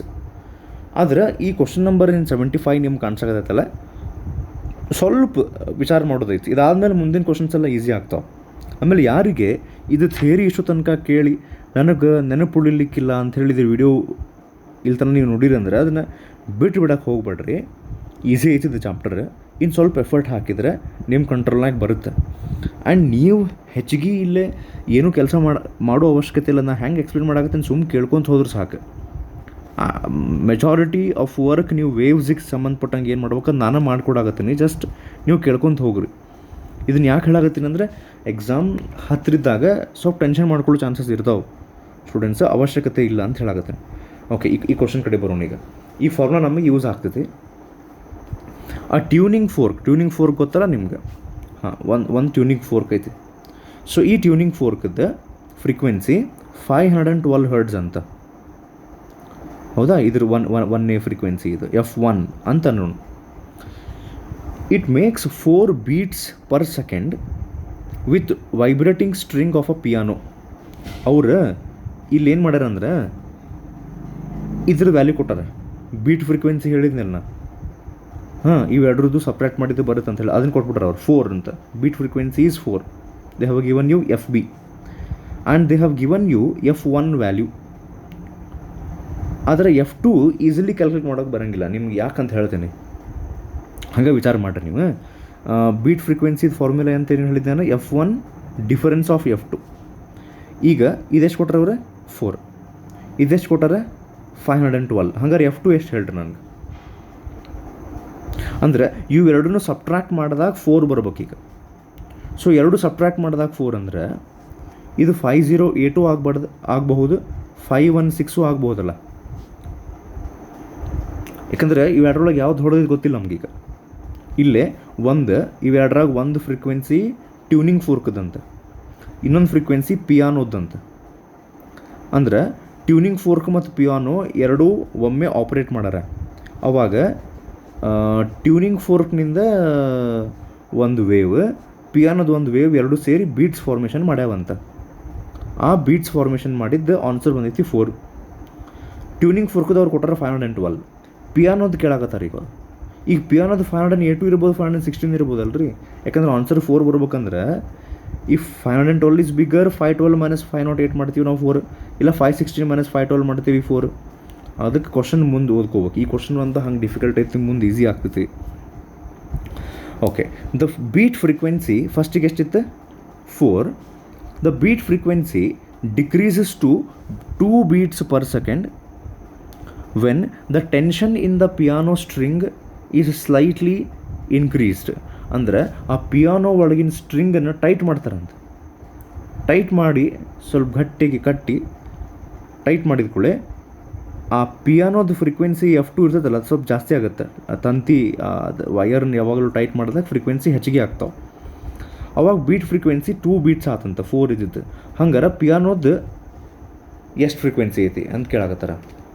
Okay, simple ಐತಿದೆ. ಫಸ್ಟ್ ಟೈಮ್ ನಿಮ್ಗೆ ಹಂಗೆ ಅನ್ಸುತ್ತೆ. ಇನ್ನೊಮ್ಮೆ ಹೇಳಾಕತ್ತೀನಿ ನಾನು. ಇದಾದ್ಮೇಲೆ ಇನ್ನು ಮುಂದಿನ ಕ್ವಶನ್ಸ್ ಎಲ್ಲ ಪಟ್ ಈಸಿ ಗೊತ್ತಾಗ್ತಾವೆ. ಈಗ ನಿಮ್ಗೆ ಸ್ವಲ್ಪ ಇದು ಡಿಫಿಕಲ್ಟ್ ತಲೆ ಕೆಡ್ಸಾಗೋ ಕಸತಿ ಅಂತ ಅನ್ಸಿದ್ರು. ಓಕೆ, ಅದಕ್ಕೆ ಕೇಳ್ರಿ. ಈಗ ನೋಡ್ರಿ, ಫಸ್ಟ್ ಫ್ರೀಕ್ವೆನ್ಸಿ ಎಷ್ಟು ಕೊಟ್ಟಾರ 512. ಹೌದಾ? ಬೀಟ್ ಫ್ರೀಕ್ವೆನ್ಸಿ ಎಷ್ಟು ಕೊಟ್ಟಾರ initially 4. So F2 maybe 508 or 516, ನಮಗೆ ಗೊತ್ತಿಲ್ಲ. ಈಗ ನೆಕ್ಸ್ಟ್ ಆ ಪಿಯಾನೋದಾಗ ಸ್ಟ್ರಿಂಗ್ ಟೈಟ್ ಮಾಡ್ಯಾರ. ಸ್ಟ್ರಿಂಗ್ ಟೈಟ್ ಮಾಡಿದರೆ ಫ್ರೀಕ್ವೆನ್ಸಿ ಇನ್ಕ್ರೀಸ್ ಆಗ್ತೈತಿ. ಸೊ ಈಗ ಅದ್ರದ್ದು ಇನಿಷಿಯಲಿ 512 ಇರ್ಬೋದು ಅಂತ ಹೇಳಿದ್ನಲ್ಲ, ಅಥವಾ 516 ಇರ್ಬೋದು. ಈಗ ಪಿಯಾನೋ ಸ್ಟ್ರಿಂಗ್ ಟೈಟ್ ಮಾಡ್ಯಾರ ಅಂದ್ರೆ ಹೊಸ ಬೀಟ್ ಫ್ರೀಕ್ವೆನ್ಸಿ FB' ಇಸ್ 2 ಅಂತ. 2 ಅಂದರೆ ಫಸ್ಟಿಗೆ 4 ಐತಲ್ಲ ಬೀಟ್ ಫ್ರೀಕ್ವೆನ್ಸಿ, ಅವಾಗ ಈ F1 ಮತ್ತು F2 ನಡು 4 ಡಿಫರೆನ್ಸ್ ಇರ್ಬೇಕು. ಹೊಸ ಬೀಟ್ ಫ್ರೀಕ್ವೆನ್ಸಿ ಪ್ರಕಾರ the difference only becomes 2. So ಅಂದರೆ ಡಿಫ್ರೆನ್ಸ್ 2 ಆಗ್ಬೇಕಂದ್ರೆ 2 ಹೆಚ್ಚು ಕಡಿಮೆ ಆಗ್ತೈತಿ ಈಗ. ಆಮೇಲೆ ಪಿಯಾನೋ ಸ್ಟ್ರಿಂಗನ್ನು ಟೈಟ್ ಮಾಡ್ಯಾರ ಅಂದರೆ ಇದ್ರ ಫ್ರೀಕ್ವೆನ್ಸಿ ಹೆಚ್ಚಿಗೆ ಆಗ್ಬೇಕು. ಸೊ ಇದರದ್ದು 2 ಅಷ್ಟು ಹೆಚ್ಚಿಗೆ ಆಗ್ಬೇಕು ಈಗ. ಯಾಕಂದ್ರೆ 2 ಅಷ್ಟು ಡಿಫರೆನ್ಸ್ ಆಗೈತೆ ನೋಡ್ರಿ. ಈಗ ಇಲ್ಲಿ 4 ಇದ್ದು 2 ಆಗೈತಿ. ಸೊ 508 ಇದ್ದಿದ್ದು 2 ಹೆಚ್ಚಿಗೆ ಆಗ್ಬೇಕಂದ್ರೆ 510 ಆಗ್ಬೋದು, ಅದು 518 ಆಗ್ಬೋದು.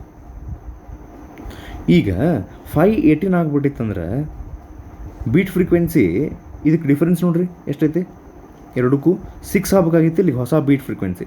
ಬಟ್ 6 ಆಗಿಲ್ಲ ಈಗ. ಅದು ಹೊಸ ಬೀಟ್ ಫ್ರೀಕ್ವೆನ್ಸಿ ಏನಾಗೈತಿ 2. ಸೊ ಅದು ಎದ್ರ ಜೋಡಿ ಮ್ಯಾಚ್ ಆಗ್ತೈತಿ ಅಂದರೆ ಫಸ್ಟಿಗೆ ಪಿಯಾನೋದು ಫ್ರೀಕ್ವೆನ್ಸಿ 508 ಇದ್ದು ಆಮೇಲೆ ಇನ್ಕ್ರೀಸ್ ಆಗಿ 510 ಆಗಿದ್ದರೆ ಈ 2 ಜೋಡಿ ಮ್ಯಾಚ್ ಆಗ್ತೈತಿ. ಸೊ ದ್ಯಾಟ್ ಮೀನ್ಸ್ ಇನಿಷಿಯಲಿ ಅದು 516 ಇರಲಿಲ್ಲ, 508 ಇತ್ತು ಅಂತ ಅರ್ಥ. ಓಕೆ, ಅಕಸ್ಮಾತ್ ಇದೇನು ಕನ್ಫ್ಯೂಸ್ ಆಗಿದ್ರೆ ತಿಳಿಸ್ಕೊಳಕ್ಕೆ ಹೋಗ್ಬಿಡ್ರಿ. ಮುಂದಿನ ಕ್ವಶನ್ ಭಾಳಷ್ಟು ಅದಾವೆ. ಇಲ್ಲ ಇನ್ನೊಮ್ಮೆ ನಾನು ಅರ್ಥ ಮಾಡ್ಕೊತೀನಿ ಅಂದರೆ ಸ್ವಲ್ಪ ಹಿಂದೆ ಹೋಗಿ ನೋಡ್ರಿ ಅದನ್ನು. Okay, next, the equation of a simple harmonic wave is given by ಅಂಥೇಳಿ ಒಂದು ಇಕ್ವೇಷನ್ ಕೊಟ್ಟಾರ. Where x and y are in meters. ಏನು ಬೇಕಂತ ಅವ್ರಿಗೆ ratio of maximum particle velocity to the wave velocity is. Okay, ನಾನು ನಿಮ್ಗೆ ಹೇಳಿದ್ದೆ ವೇವ್ದ equation ಇಲ್ಲಿ ಹೆಂಗೆ ಬರುತ್ತೆ ಅಂದ್ರೆ y is equals to a sin ωt - kx. ಇದು ವೇವ್ದ ಇಕ್ವೇಷನ್. ಲೈಕ್ ಆಸಿಲೇಷನ್ದು ಹೆಂಗೆ ಇಕ್ವೇಷನ್ ಇತ್ತಲ್ಲ ಹಂಗಿದು ವೇವ್ದ ಇಕ್ವೇಷನ್. ಹೌದಾ? ಈಗ ಒಂದು ಸೆಕೆಂಡ್. ಈಗ ಹಂಗಾರೆ ಕ್ವಶನ್ನಾಗ ಅವ್ರು ಕೇಳಿದ್ದೇನು ರೇಷಿಯೋ ಬೇಕಂತ, maximum particle velocity to wave velocity. ಈಗ ಒಂದು ವೇವ್ನೊಳಗೆ, ಪ್ರೋಗ್ರೆಸಿವ್ ವೇವ್ನೊಳಗೆ ನಾ ಆ್ಯಕ್ಚುಲಿ ಹೇಳಿದ್ದೆ ಭಾಳಷ್ಟು ಪಾರ್ಟಿಕಲ್ಸ್ ಆಸಿಲೇಷನ್ ಮಾಡಿನ ಒಂದು ವೇವನ್ನು ಫಾರ್ಮ್ ಮಾಡಿರ್ತಾವೆ. ಹಂಗಾರೆ ಈಗ ಒಂದು ಯಾವುದೋ ಪಾರ್ಟಿಕಲ್ ವೆಲಾಸಿಟಿ ಅಂತಾರೆ ನೋಡ್ರಿ ಅವ್ರು, maximum particle velocity. Maximum particle velocity ಅಂದ್ರೆ ಈ ಪಾರ್ಟಿಕಲ್ ವೆಲಾಸಿಟಿನ ನಾವು ಆಸಿಲೇಷನ್ ಚಾಪ್ಟರ್ನಾಗಿನ ವೆಲಾಸಿಟಿ ಫಾರ್ಮುಲಾ ಕಲ್ತೀವಿ. ಒಂದು ಪಾರ್ಟಿಕಲ್ ಇರ್ತೈತಲ್ಲ ಅಲ್ಲೇ velocity formula in case of oscillation is omega into root of a square minus y square. ಅದರಾಗ ಮ್ಯಾಕ್ಸಿಮಮ್ ಪಾರ್ಟಿಕಲ್ ವೆಲಾಸಿಟಿ ನಿಮ್ಗೆ ನೆನಪಿದ್ರೆ ಆ ಚಾಪ್ಟರ್ನ ನಾವು ಡಿಸ್ಕಸ್ ಮಾಡೀವಿ. Velocity will be maximum at equilibrium position, so y is equal to 0 ಹಾಕ್ತೀವಿ ನಾವು, omega a ಆತ. So they are asking us ratio of maximum particle velocity to wave velocity. ಇಲ್ಲಿ ಎರಡು ವೆಲಾಸಿಟಿ ಇರ್ತಾವೆ, velocity of the particle and velocity with which the wave is travelling like this. ಎರಡು velocity ಅದಾವೆ ಈಗ. Okay, so ಈಗ ratio of particle velocity divided by wave velocity. So maximum particle velocity formula ಏನು? Omega A, ಹೌದಿಲ್ಲ? ವೇವ್ದ velocity ಅಂದ್ರೆ ಏನು ಗೊತ್ತಿನ? ನಾರ್ಮಲ್ ವೇವ್ ವೆಲಾಸಿಟಿ ನಮ್ಗೆ ಫಾರ್ಮುಲಾ ಗೊತ್ತೈತಲ್ಲ ರೀ, velocity of a wave is equals to frequency into wavelength. ಅದು ವೇವ್ ವೆಲಾಸಿಟಿ, ಹೌದಾ? ಇದನ್ನು ನಾವು ಆಸಿಲೇಷನ್ ಚಾಪ್ಟರ್ನೇ ಕಲ್ತೀವಿ. ಸೊ ವೇವ್ ವೆಲಾಸಿಟಿ ಅಂದರೆ frequency into wavelength. So ಈಗ ನಾವು ಇವಿಷ್ಟು ವ್ಯಾಲ್ಯೂಸ್ನಲ್ಲಿ ಸಬ್ಸ್ಟಿಟ್ಯೂಟ್ ಮಾಡ್ಬೇಕು. ಹೆಂಗೆ ಸಬ್ಸ್ಟಿಟ್ಯೂಟ್ ಮಾಡಬೇಕು? ಇಕ್ವೇಷನ್ ಕೊಟ್ಟಾರ ಈಗ ಅವ್ರು, very simple. 3 sin π/2 into 50t minus x ಅಂತ ಒಂದು ಇಕ್ವೇಷನ್ ಕೊಟ್ಟಾರ. ಇದನ್ನು ನಾವು ವೇವ್ದ ಇಕ್ವೇಷನ್ ಐತಲ್ಲ, a sin omega T minus K x ಜೋಡಿ ಕಂಪ್ಯಾರಿಸನ್ ಮಾಡ್ಬೇಕು. ಸೊ ಕಂಪ್ಯಾರಿಸನ್ ಮಾಡ್ಬೇಕಂದ್ರೆ ಏನಾಗೈತಿ, ಇಲ್ಲಿ π/2 ಹೊರಗೈತಿ, ಇದೊಂದು ಎಕ್ಸ್ಟ್ರಾ ಐತೆ. So will take that inside. So we will get 3 sin π/2 ನೀವು ಒಳಗೆ ತೊಗೊಂಡ್ಬಿಟ್ರಿ ಅಂದರೆ 2 1 ಇದು 25 ಹಿಂಗೆ ಆಗ್ತೈತಿ ಅದು. ಸೊ ಹಾಗೆ 25πt ಮೈನಸ್ π/2 ಈ ಕಡೆನೂ ಮಲ್ಟಿಪ್ಲೈ ಮಾಡಿದರೆ π/2 ಎಕ್ಸ್ ಅಂತ ಬಂತು. ಈಗ ಇವೆರಡನ್ನು ನಾವು ಕಂಪ್ಯಾರಿಸನ್ ಮಾಡ್ಬೋದು. ನಮಗೆ ರೇಷಿಯೋ ಬೇಕಾಗೈತಿ omega a divided by frequency into lambda. Omega, how much is omega? It's very clear that omega is 25. Comparison ಮಾಡಿರಿ, ಟಿ ಉಳಿತಲ್ಲೇ. ಒಮೆಗಾ ಎ ಆ್ಯಂಪ್ಲಿಟ್ಯೂಡ್ ಎಷ್ಟೈತಿ? 3. ನೆಕ್ಸ್ಟ್ ಫ್ರೀಕ್ವೆನ್ಸಿ ಬೇಕು ನಮ್ಗೆ, ಮತ್ತು ಲಾಮ್ಡಾ ಬೇಕು, ಹೌದಲ್ಲ ರೀ? ಈಗ omega is equals to 2π nu, ಅಲ್ಲಿ ನಮಗೆ ಫ್ರೀಕ್ವೆನ್ಸಿ ಸಿಗುತ್ತೆ. ಆಮೇಲೆ ಆಗಲೇ ಹೇಳಿದ್ದೆ ಕೆ ಅಂದ್ರೆ ಪ್ರೊಪಗೇಷನ್ ಕಾನ್ಸ್ಟೆಂಟ್, ಅದರ ಫಾರ್ಮುಲಾ 2π/λ. ಓಕೆ, ಸೊ ಈಗ ನೋಡೋಣ, ಒಮೆಗಾ ಎಷ್ಟೈತಿಲ್ಲೇ 25π, that is equals to 2π nu ಅಂತ ತೊಗೊಂಡ್ರೆ ಇಲ್ಲೇ π ಕ್ಯಾನ್ಸಲ್ ಆಯ್ತು. ಫ್ರೀಕ್ವೆನ್ಸಿ ಎಷ್ಟು ಆಯ್ತು ನೋಡ್ರಿ, 12.5 ಫ್ರೀಕ್ವೆನ್ಸಿ ಸಿಕ್ತು ನಮ್ಗೆ. ವೇವ್ ಲೆಂತ್ ಹೆಂಗೆ ಕ್ಯಾಲ್ಕ್ ಮಾಡ್ತೀರಿ ಅಂದರೆ ಕೆ ಈಸ್ ಈಕ್ವಲ್ಸ್ ಟು, ಈಗ ಹೇಳಿದೆ ನಾ propagation constant formula 2π/λ. So 2π/λ is equals to, ಇಲ್ಲಿ ಇಕ್ವೇಷನ್ನಾಗ ಕೆ ಜಾಗದಾಗ π/2 ಐತೆ. ಸೊ π ಕ್ಯಾನ್ಸಲ್ ಮಾಡಿದರೆ ಲಾಮ್ಡಾ ಈಸ್ ಈಕ್ವಲ್ಸ್ ಟು ಏನಾಯ್ತು 4. ಈಗ ನಮ್ಗೆ ಅವ್ರು ಏನು ರೇಷಿಯೋ ಕೇಳಾರ ಅಲ್ಲಿಗೆ ಬರೋಣ. Particle velocity divided by wave velocity, omega a divided by nu lambda. Omega is 25π, amplitude is 3, frequency is 12.5, wavelength is 4. 12.5 1s are 2s are 2 1s are 2 2s are 3/2 π ಉಳಿತು. ಇಷ್ಟ. ಇದನ್ನು ನಾವು ಆಸಿಲೇಷನ್ ಚಾಪ್ಟರ್ನ ಕಲ್ತೀವಿ, ಇದನ್ನು ಈ ಚಾಪ್ಟರ್ನ ಕಲ್ತೀವಿ. ಇಲ್ಲಿ ಹೊಸಾದು ನಾವು ಕಲ್ತಿದ್ದು ಏನಂದ್ರೆ ಕೆ ಈಸ್ ಈಕ್ವಲ್ಸ್ ಟು 2π/λ. ಇಲ್ಲಿ ಕೆಗೆ ಏನು ಕರೀತಾರೆ? Propagation constant. ಪ್ರೊಪಗೇಷನ್ ಕಾನ್ಸ್ಟೆಂಟ್ ಅಂದ್ರೆ ಆ್ಯಕ್ಚುಲಿ ಈಗ ನೋಡ್ರಿ 2π/λ ಅಂದ್ರೆ ಇದ್ರದ್ದು SI ಯೂನಿಟ್ ಏನು ಬರುತ್ತೆ ನೋಡ್ರಿ. ಈಗ SI ಯೂನಿಟ್ 2π ಅಂದ್ರೆ ಆ್ಯಂಗಲ್, ಇದು ರೇಡಿಯನ್. ವೇವ್ ಲೆಂತ್ ಅಂದ್ರೆ metre, radian per metre. Actually ಕ್ವಿಕ್ಕಾಗಿ ಹೇಳ್ಬಿಡ್ತೀನಿ, ಕೇದು ಮೀನಿಂಗ್ ನಿಮ್ಗೆ ಗೊತ್ತಾಗಲ್ಲ ಅಂದರೆ ಅಥವಾ ಇಂಟ್ರೆಸ್ಟ್ ಇಲ್ಲ ಅಂದರೆ ಸ್ವಲ್ಪ ಒಂದು 10 ಸೆಕೆಂಡ್ ಮುಂದೆ ಓಡಿಸ್ರಿ ವಿಡಿಯೋ. ಪ್ರೊಪಗೇಷನ್ ಕಾನ್ಸ್ಟೆಂಟ್ ಅಂದರೆ ಪ್ರತಿ 1 ಮೀಟರಿಗೆ, ಈ ಲೈಕ್ ಸ್ಟಾರ್ಟಿಂಗ್ ನೀವು ಈ ಪಾಯಿಂಟ್ನೊಳಗತ್ತೀರಿ, ಇಲ್ಲಿಂದ 1 ಮೀಟರ್ ನೀವು ಮೂವ್ ಆದರೆ ಎಷ್ಟು ಅದರದ್ದು SI ಯೂನಿಟ್ ಏನಿತ್ತಲ್ಲ ರೇಡಿಯನ್ ಪರ್ ಮೀಟರ್. ಸೊ ಪ್ರತಿ 1 ಮೀಟರಿಗೆ how much phase difference happens? Phase difference per unit length. Phase difference ಪ್ರತಿ 1 ಮೀಟರಿಗೆ ಎಷ್ಟು ಫೇಸ್ ಡಿಫ್ರೆನ್ಸ್ ಆಗ್ತೈತಿ ಅಂತ ಹೇಳ್ತೈತಿ. ನಿಮಗೆ ಗೊತ್ತಿರಲಿ ಅಂತ ಹೇಳಿದೆ. ಬಟ್ ನಿಮ್ಮ ಫಾರ್ಮುಲಾ 2π ಆತದ ಅಂತ ಗೊತ್ತಿದ್ರೆ ಸಾಕು. ಓಕೆ, ಸೊ ಇಲ್ಲೇ ಆನ್ಸರ್ ಬಂತ 3/2π. ಸೊ ನಾವು ಈಗ ಮುಂದೆ ಹೋದಂಗೆ ಮತ್ತು ಕ್ವಶನ್ಸ್ ಫಾಸ್ಟರ್ ನಾವು ಅರ್ಥ ಮಾಡ್ಕೋಬೋದು.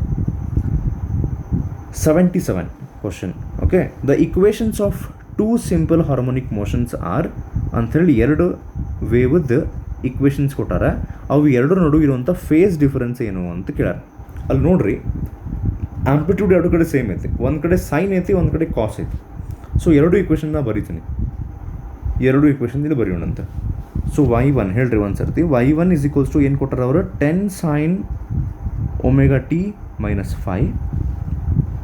Next y2 is equals to 10 cos ωt - 5 ಬರ್ದಾರಲ್ಲ. ನಾನು ಅದಕ್ಕೆ ಏನು ಮಾಡ್ತೀನಿ, ಕಾಸನ್ನು ಸೈನಿಗೆ ಕನ್ವರ್ಟ್ ಮಾಡಿದರೆ we can make a comparison. So cos ಬದಲಿ ಸೈನ್ ಬರೆದ್ರೆ ನಾವು ಈಗ I can write as cos theta as sine 90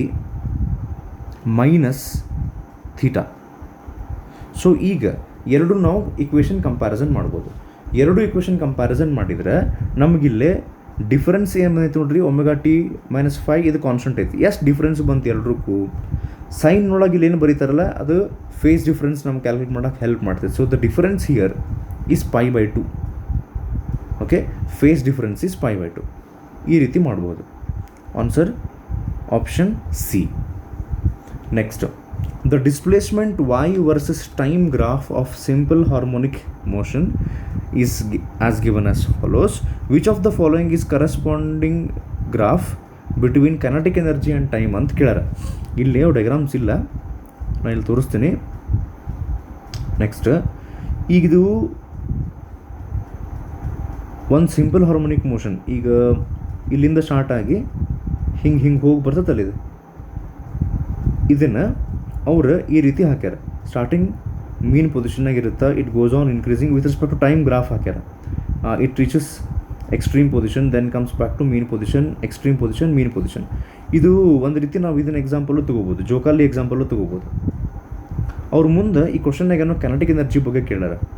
so if you have seen the oscillation video, ನಮಗೆ ಗೊತ್ತು at extreme position potential energy is maximum, at mean position kinetic energy is maximum. ಹೌದಲ್ರಿ? ಹಾಂ, ಈಗ ಇಲ್ಲೇ ಈ ಗ್ರಾಫ್ ಒಂದು simple harmonic ಮೋಷನ್ನಿಗೆ ಡಿಸ್ಪ್ಲೇಸ್ಮೆಂಟಿಗೆ ಗ್ರಾಫ್ ಹಾಕ್ಯಾರಲ್ಲ, ಇಲ್ಲಿ ಆಬ್ಜೆಕ್ಟ್ ಎಲ್ಲಿಂದ ಸ್ಟಾರ್ಟ್ ಆಗೈತೆ ನೋಡ್ರಿ, ಈಗ ಮೀನ್ ಪೊಸಿಷನ್ನಿಂದ ಸ್ಟಾರ್ಟ್ ಆಗೈತೆ. Because y = 0. ಈಗ ಅವ್ರ ನಂತರ ಇಂಥ ಒಂದು ಸಿಂಪಲ್ ಹಾರ್ಮೋನಿಕ್ ಮೋಷನ್ನಿಗೆ ಈ 4ರೊಳಗೆ kinetic energy versus time graph ಹಾಕಿದ್ರೆ ಯಾವ್ದು ಸರಿ ಆಗ್ತೈತಿ? ನಾನು ಹೇಳಿದ ಅರ್ಥ ಆತ್ರಿ.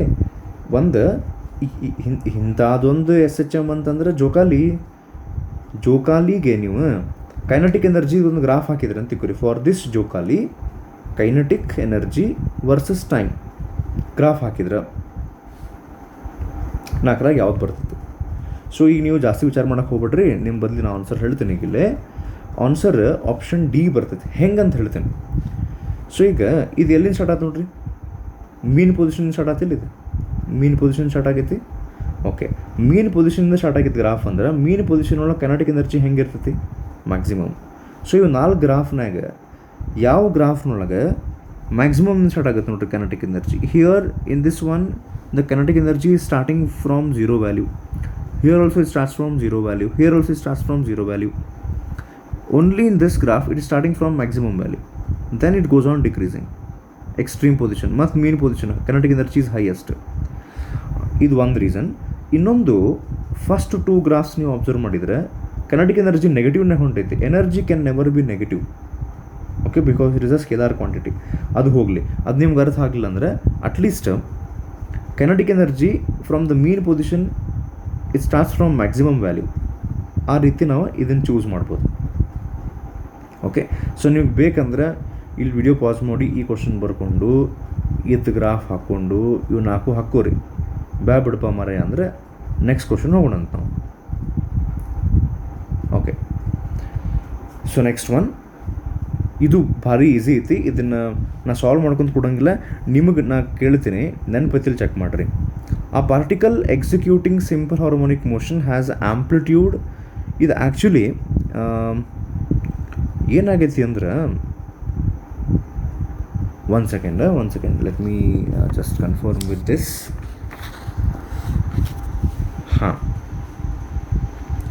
ಸೊ ಇದು ಆಸಿಲೇಷನ್ ಚಾಪ್ಟರ್ದು ಕ್ವಶನ್ ಇದು, ಇಲ್ಲೇ ಮಿಕ್ಸ್ ಆಗೈತಿ. ಓಕೆ, ಅವ್ರು ಏನು ಕೇಳಾಕತ್ತಾರೆ ಗೊತ್ತಾನ, ಆ ಪಾರ್ಟಿಕಲ್ ಒಂದು ಸಿಂಗಲ್ ಪಾರ್ಟಿಕಲ್ ಐತೆ ನೋಡ್ರಿ, ಇದು ಅ ಪಾರ್ಟಿಕಲ್ ಅಂದ್ರೆ ಮತ್ತು ಅದು ಆಸಿಲೇಷನ್ ಬಂತು. ಗ್ರೂಪ್ ಆಫ್ ಪಾರ್ಟಿಕಲ್ಸ್ ಅಂದ್ರೆ ವೇವ್ ಆಗ್ತೈತಿ, ಹೌದಾ? So a particle executing simple harmonic motion which has this amplitude and 60 hertz as a frequency. The maximum acceleration of the particle ಅಂತ ಕೇಳ್ಯಾರ. ಮ್ಯಾಕ್ಸಿಮಮ್ ಎಕ್ಸಲರೇಷನ್ ನಿಮ್ಗೆ ನೆನಪಿರ್ಬೇಕಾ, ಆ ವಿಡಿಯೋ ನೀವು ನೋಡಿರಿ ಅಂದ್ರೆ acceleration is equals to, we have a formula, minus omega square y. So if you want maximum acceleration, it becomes minus. ಇಲ್ಲಿ neglect ಮಾಡ್ಯಾರ ಅವರು, ಯಾವುದೋ ಆಪ್ಷನ್ ಒಳಗೆ ಮೈನಸ್ ಕೊಟ್ಟಿಲ್ಲ. Omega square maximum acceleration is maximum at the extreme position. Extreme position ಒಳಗೆ displacement y becomes equal to amplitude. So ಇಲ್ಲೇ amplitude ಕೊಟ್ಟಾರ ಅವರು 0.01, ಫ್ರೀಕ್ವೆನ್ಸಿ ಕೊಟ್ಟಾರ nu is equals to 60 hertz. ನೀವು ಒಮೆಗಾ ಕ್ಯಾಲ್ಕುಲೇಟ್ ಮಾಡಿಕೊಂಡು 2π ನ್ಯೂ ಹಚ್ಚಿ ಅದನ್ನು ಸ್ಕ್ವೇರ್ ಮಾಡಿ ವ್ಯಾಲ್ಯೂಸ್ ಹಾಕ್ಬೇಕಿರಲಿ. So if you are free, ನಾವು ಇಲ್ಲಿ ಬಿಡ್ರಿ ಸರ್ ಅಂದ್ರೆ ಬಿಡ್ರಿ, ಫ್ರೀ ಇದ್ರೆ ಇದನ್ನು ಕ್ಯಾಲ್ಕುಲೇಷನ್ ನೀವು ಮಾಡಿದರೆ, ಕರೆಕ್ಟ್ ಕ್ಯಾಲ್ಕುಲೇಷನ್ ಮಾಡಿದರೆ ಆನ್ಸರ್ ಆಪ್ಷನ್ ಡಿ ಬರ್ತೈತಿ. ನೆಕ್ಸ್ಟ್ ಒನ್, ಇದನ್ನು ನೀವು ಕ್ಯಾಲ್ಕುಲೇಷನ್ ಮಾಡಿರಿ, ಮಾಡ್ಬೋದು. ಓಕೆ, ನೆಕ್ಸ್ಟ್ ಕ್ವಶನ್ ಅದು ಏನಂತ ಹೇಳ್ತೇನೆ. If the equation of motion of a standing wave is this, actually ಅದು ಪ್ರೋಗ್ರೆಸಿಂಗ್ ವೇವ್ ಆಗ್ಬೇಕು, ಇರಲಿ. Velocity of the wave will be ಅಂತ ಕೇಳ್ಯಾರ. So quite simple, velocity is equals to frequency into lambda formula ಹಚ್ಬೇಕು ನೀವು. Wave ಅದು ಕೇಳ್ಯಾರ ನೋಡ್ರಿ ಅವರು, ವೆಲಾಸಿಟಿ ಆಫ್ ದ ವೇವ್ ಕೇಳ್ಯಾರ. ನಾ ಆಗಲೇ ಹೇಳಿದ್ದೆ, velocity of wave is given by the formula frequency into lambda. ನೀವು ಈ ಇಕ್ವೇಷನ್ ಮತ್ತು y is equals to A sine, ಇದು ಸ್ಟ್ಯಾಂಡರ್ಡ್ ಇಕ್ವೇಷನ್ ಹೇಳಿದ್ನಲ್ಲ ನಾಗಲೇ, omega T minus K X comparison ಮಾಡ್ಬೇಕು. ಸೊ ಅದು ಕಂಪ್ಯಾರಿಸನ್ ಮಾಡಿದಾಗ will find that omega is 314 and K is 1.57. Using the value of omega you can calculate the value of frequency. Using the value of propagation constant k, the formula for propagation constant is definitely 2π by lambda. ಅದರಿಂದ ನಿಮಗೆ ಸಿಗ್ತೈತಿ wavelength. ಇವೆರಡು calculate ಮಾಡಿಕೊಂಡು frequency and lambda ನೀವು multiply ಮಾಡಿದರೆ you will get the answer. ಈ type of question ನಾವು already ಮಾಡೀವಿ. If you can spend some time and solve this, it's good. If not, it's better. Okay, option C 200 meter per second ಬರ್ತೈತಿ ಇದು. ಓಕೆ, next a simple pendulum. Actually ಇದು oscillation ಚಾಪ್ಟರ್ನಾಗ ಏನು ಬರಬೇಕಾಗಿತ್ತು, it's okay. A simple pendulum oscillates in air with time period T and amplitude A.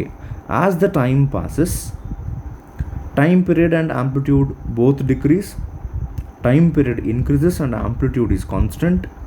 Time period increases and amplitude decreases. Time period decreases and amplitude is constant.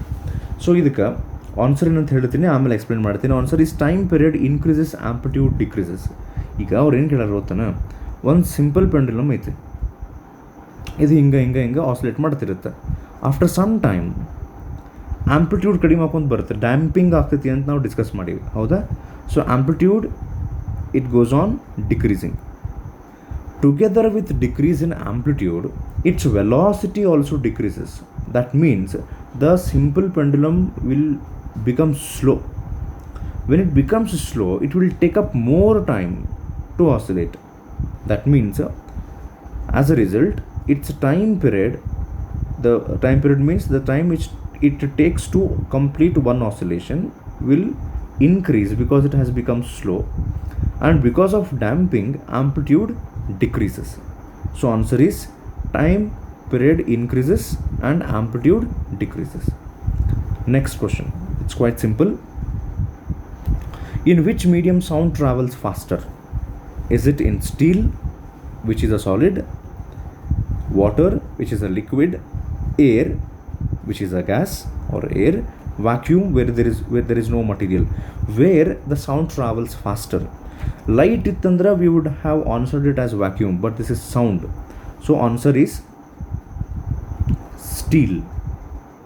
Okay, density ಜಾಸ್ತಿ ಇದ್ದಲ್ಲೇ sound travels faster because sound needs material medium to travel. It travels fastest in solids. Okay, so answer is option A, steel. Next question. Ratio of amplitude of two interfering waves is 2:1. Then ratio of amplitude of maxima to minima is. ಇದೊಂದು type second year wave optics ಚಾಪ್ಟರ್ಗೆ ಸಂಬಂಧಪಟ್ಟಿದ್ದೈತಿ. If you already finished with your second year okay reading of wave optics. ಇಲ್ಲಾಂದ್ರೆ ನಾನು ಇಲ್ಲಿ ಹೇಳ್ತೀನಿ, ಅವ್ರೇನು ಹೇಳಕತ್ತಾರ, ಎರಡು wave ಬಂದು ಒಂದು ಪಾಯಿಂಟ್ನೊಳಗೆ ಇಂಟರ್ಫಿಯರ್ ಆಗ್ಯಾವಂತ. ಒಂದನೇ ವೇವ್ದ ಆಂಪ್ಲಿಟ್ಯೂಡ್ A1, ಎರಡನೇ ವೇವ್ದ amplitude A2. They have given you the ratio of these amplitudes. When these two interfere, one resultant wave is formed. They are asking you the ratio of the maxima to minima of the amplitude of the resultant wave. ಏನಿಲ್ಲ, ಈಗ ಎರಡು wave ಬಂದ್ವಾ, ಇಲ್ಲ ಎರಡು ವೇವ್ದು crust ಕೂಡಿದ್ರೆ resultant ವೇವ್ದ amplitude maximum ಆಗ್ತದೆ. ಅದ ಒಂದು ವೇವ್ದ crust ಇನ್ನೊಂದು ವೇವ್ದ trough ಬಂತಂದ್ರೆ ರಿಸಲ್ಟೆಂಟ್ ಆಂಪ್ಲಿಟ್ಯೂಡು ಕಡಿಮೆ ಆಗ್ತದೆ. ಯಾವಾಗ ರಿಸಲ್ಟೆಂಟ್ ಆಂಪ್ಲಿಟ್ಯೂಡ್ ಜಾಸ್ತಿ ಆಗಿರುತ್ತೆ ಅದಕ್ಕೆ ಅವ್ರು ಮ್ಯಾಕ್ಸಿಮಾ ಅನ್ನಕತ್ತಾರೆ. ಯಾವಾಗ ರಿಸಲ್ಟೆಂಟ್ ಆಂಪ್ಲಿಟ್ಯೂಡ್ ಕಡಿಮೆ ಆಗಿರುತ್ತೆ ಅದಕ್ಕೆ ಮಿನಿಮಾ ಅಂತಾರೆ. ಅವು ಎರಡರದ್ದು ರೇಷಿಯೋ ಬೇಕಂತ ಅವರಿಗೆ. Maximum amplitude divided by minimum amplitude of the resultant wave. ಈಗ ಮ್ಯಾಕ್ಸಿಮಮ್ ಆಂಪ್ಲಿಟ್ಯೂಡ್ ಹೆಂಗಿರುತ್ತೆ ಗೊತ್ತನ್ರಿ, ಎರಡು ಆಂಪ್ಲಿಟ್ಯೂಡ್ ಅವಾಗ ಕೂಡಿ ಬಿಡ್ತಾವೆ.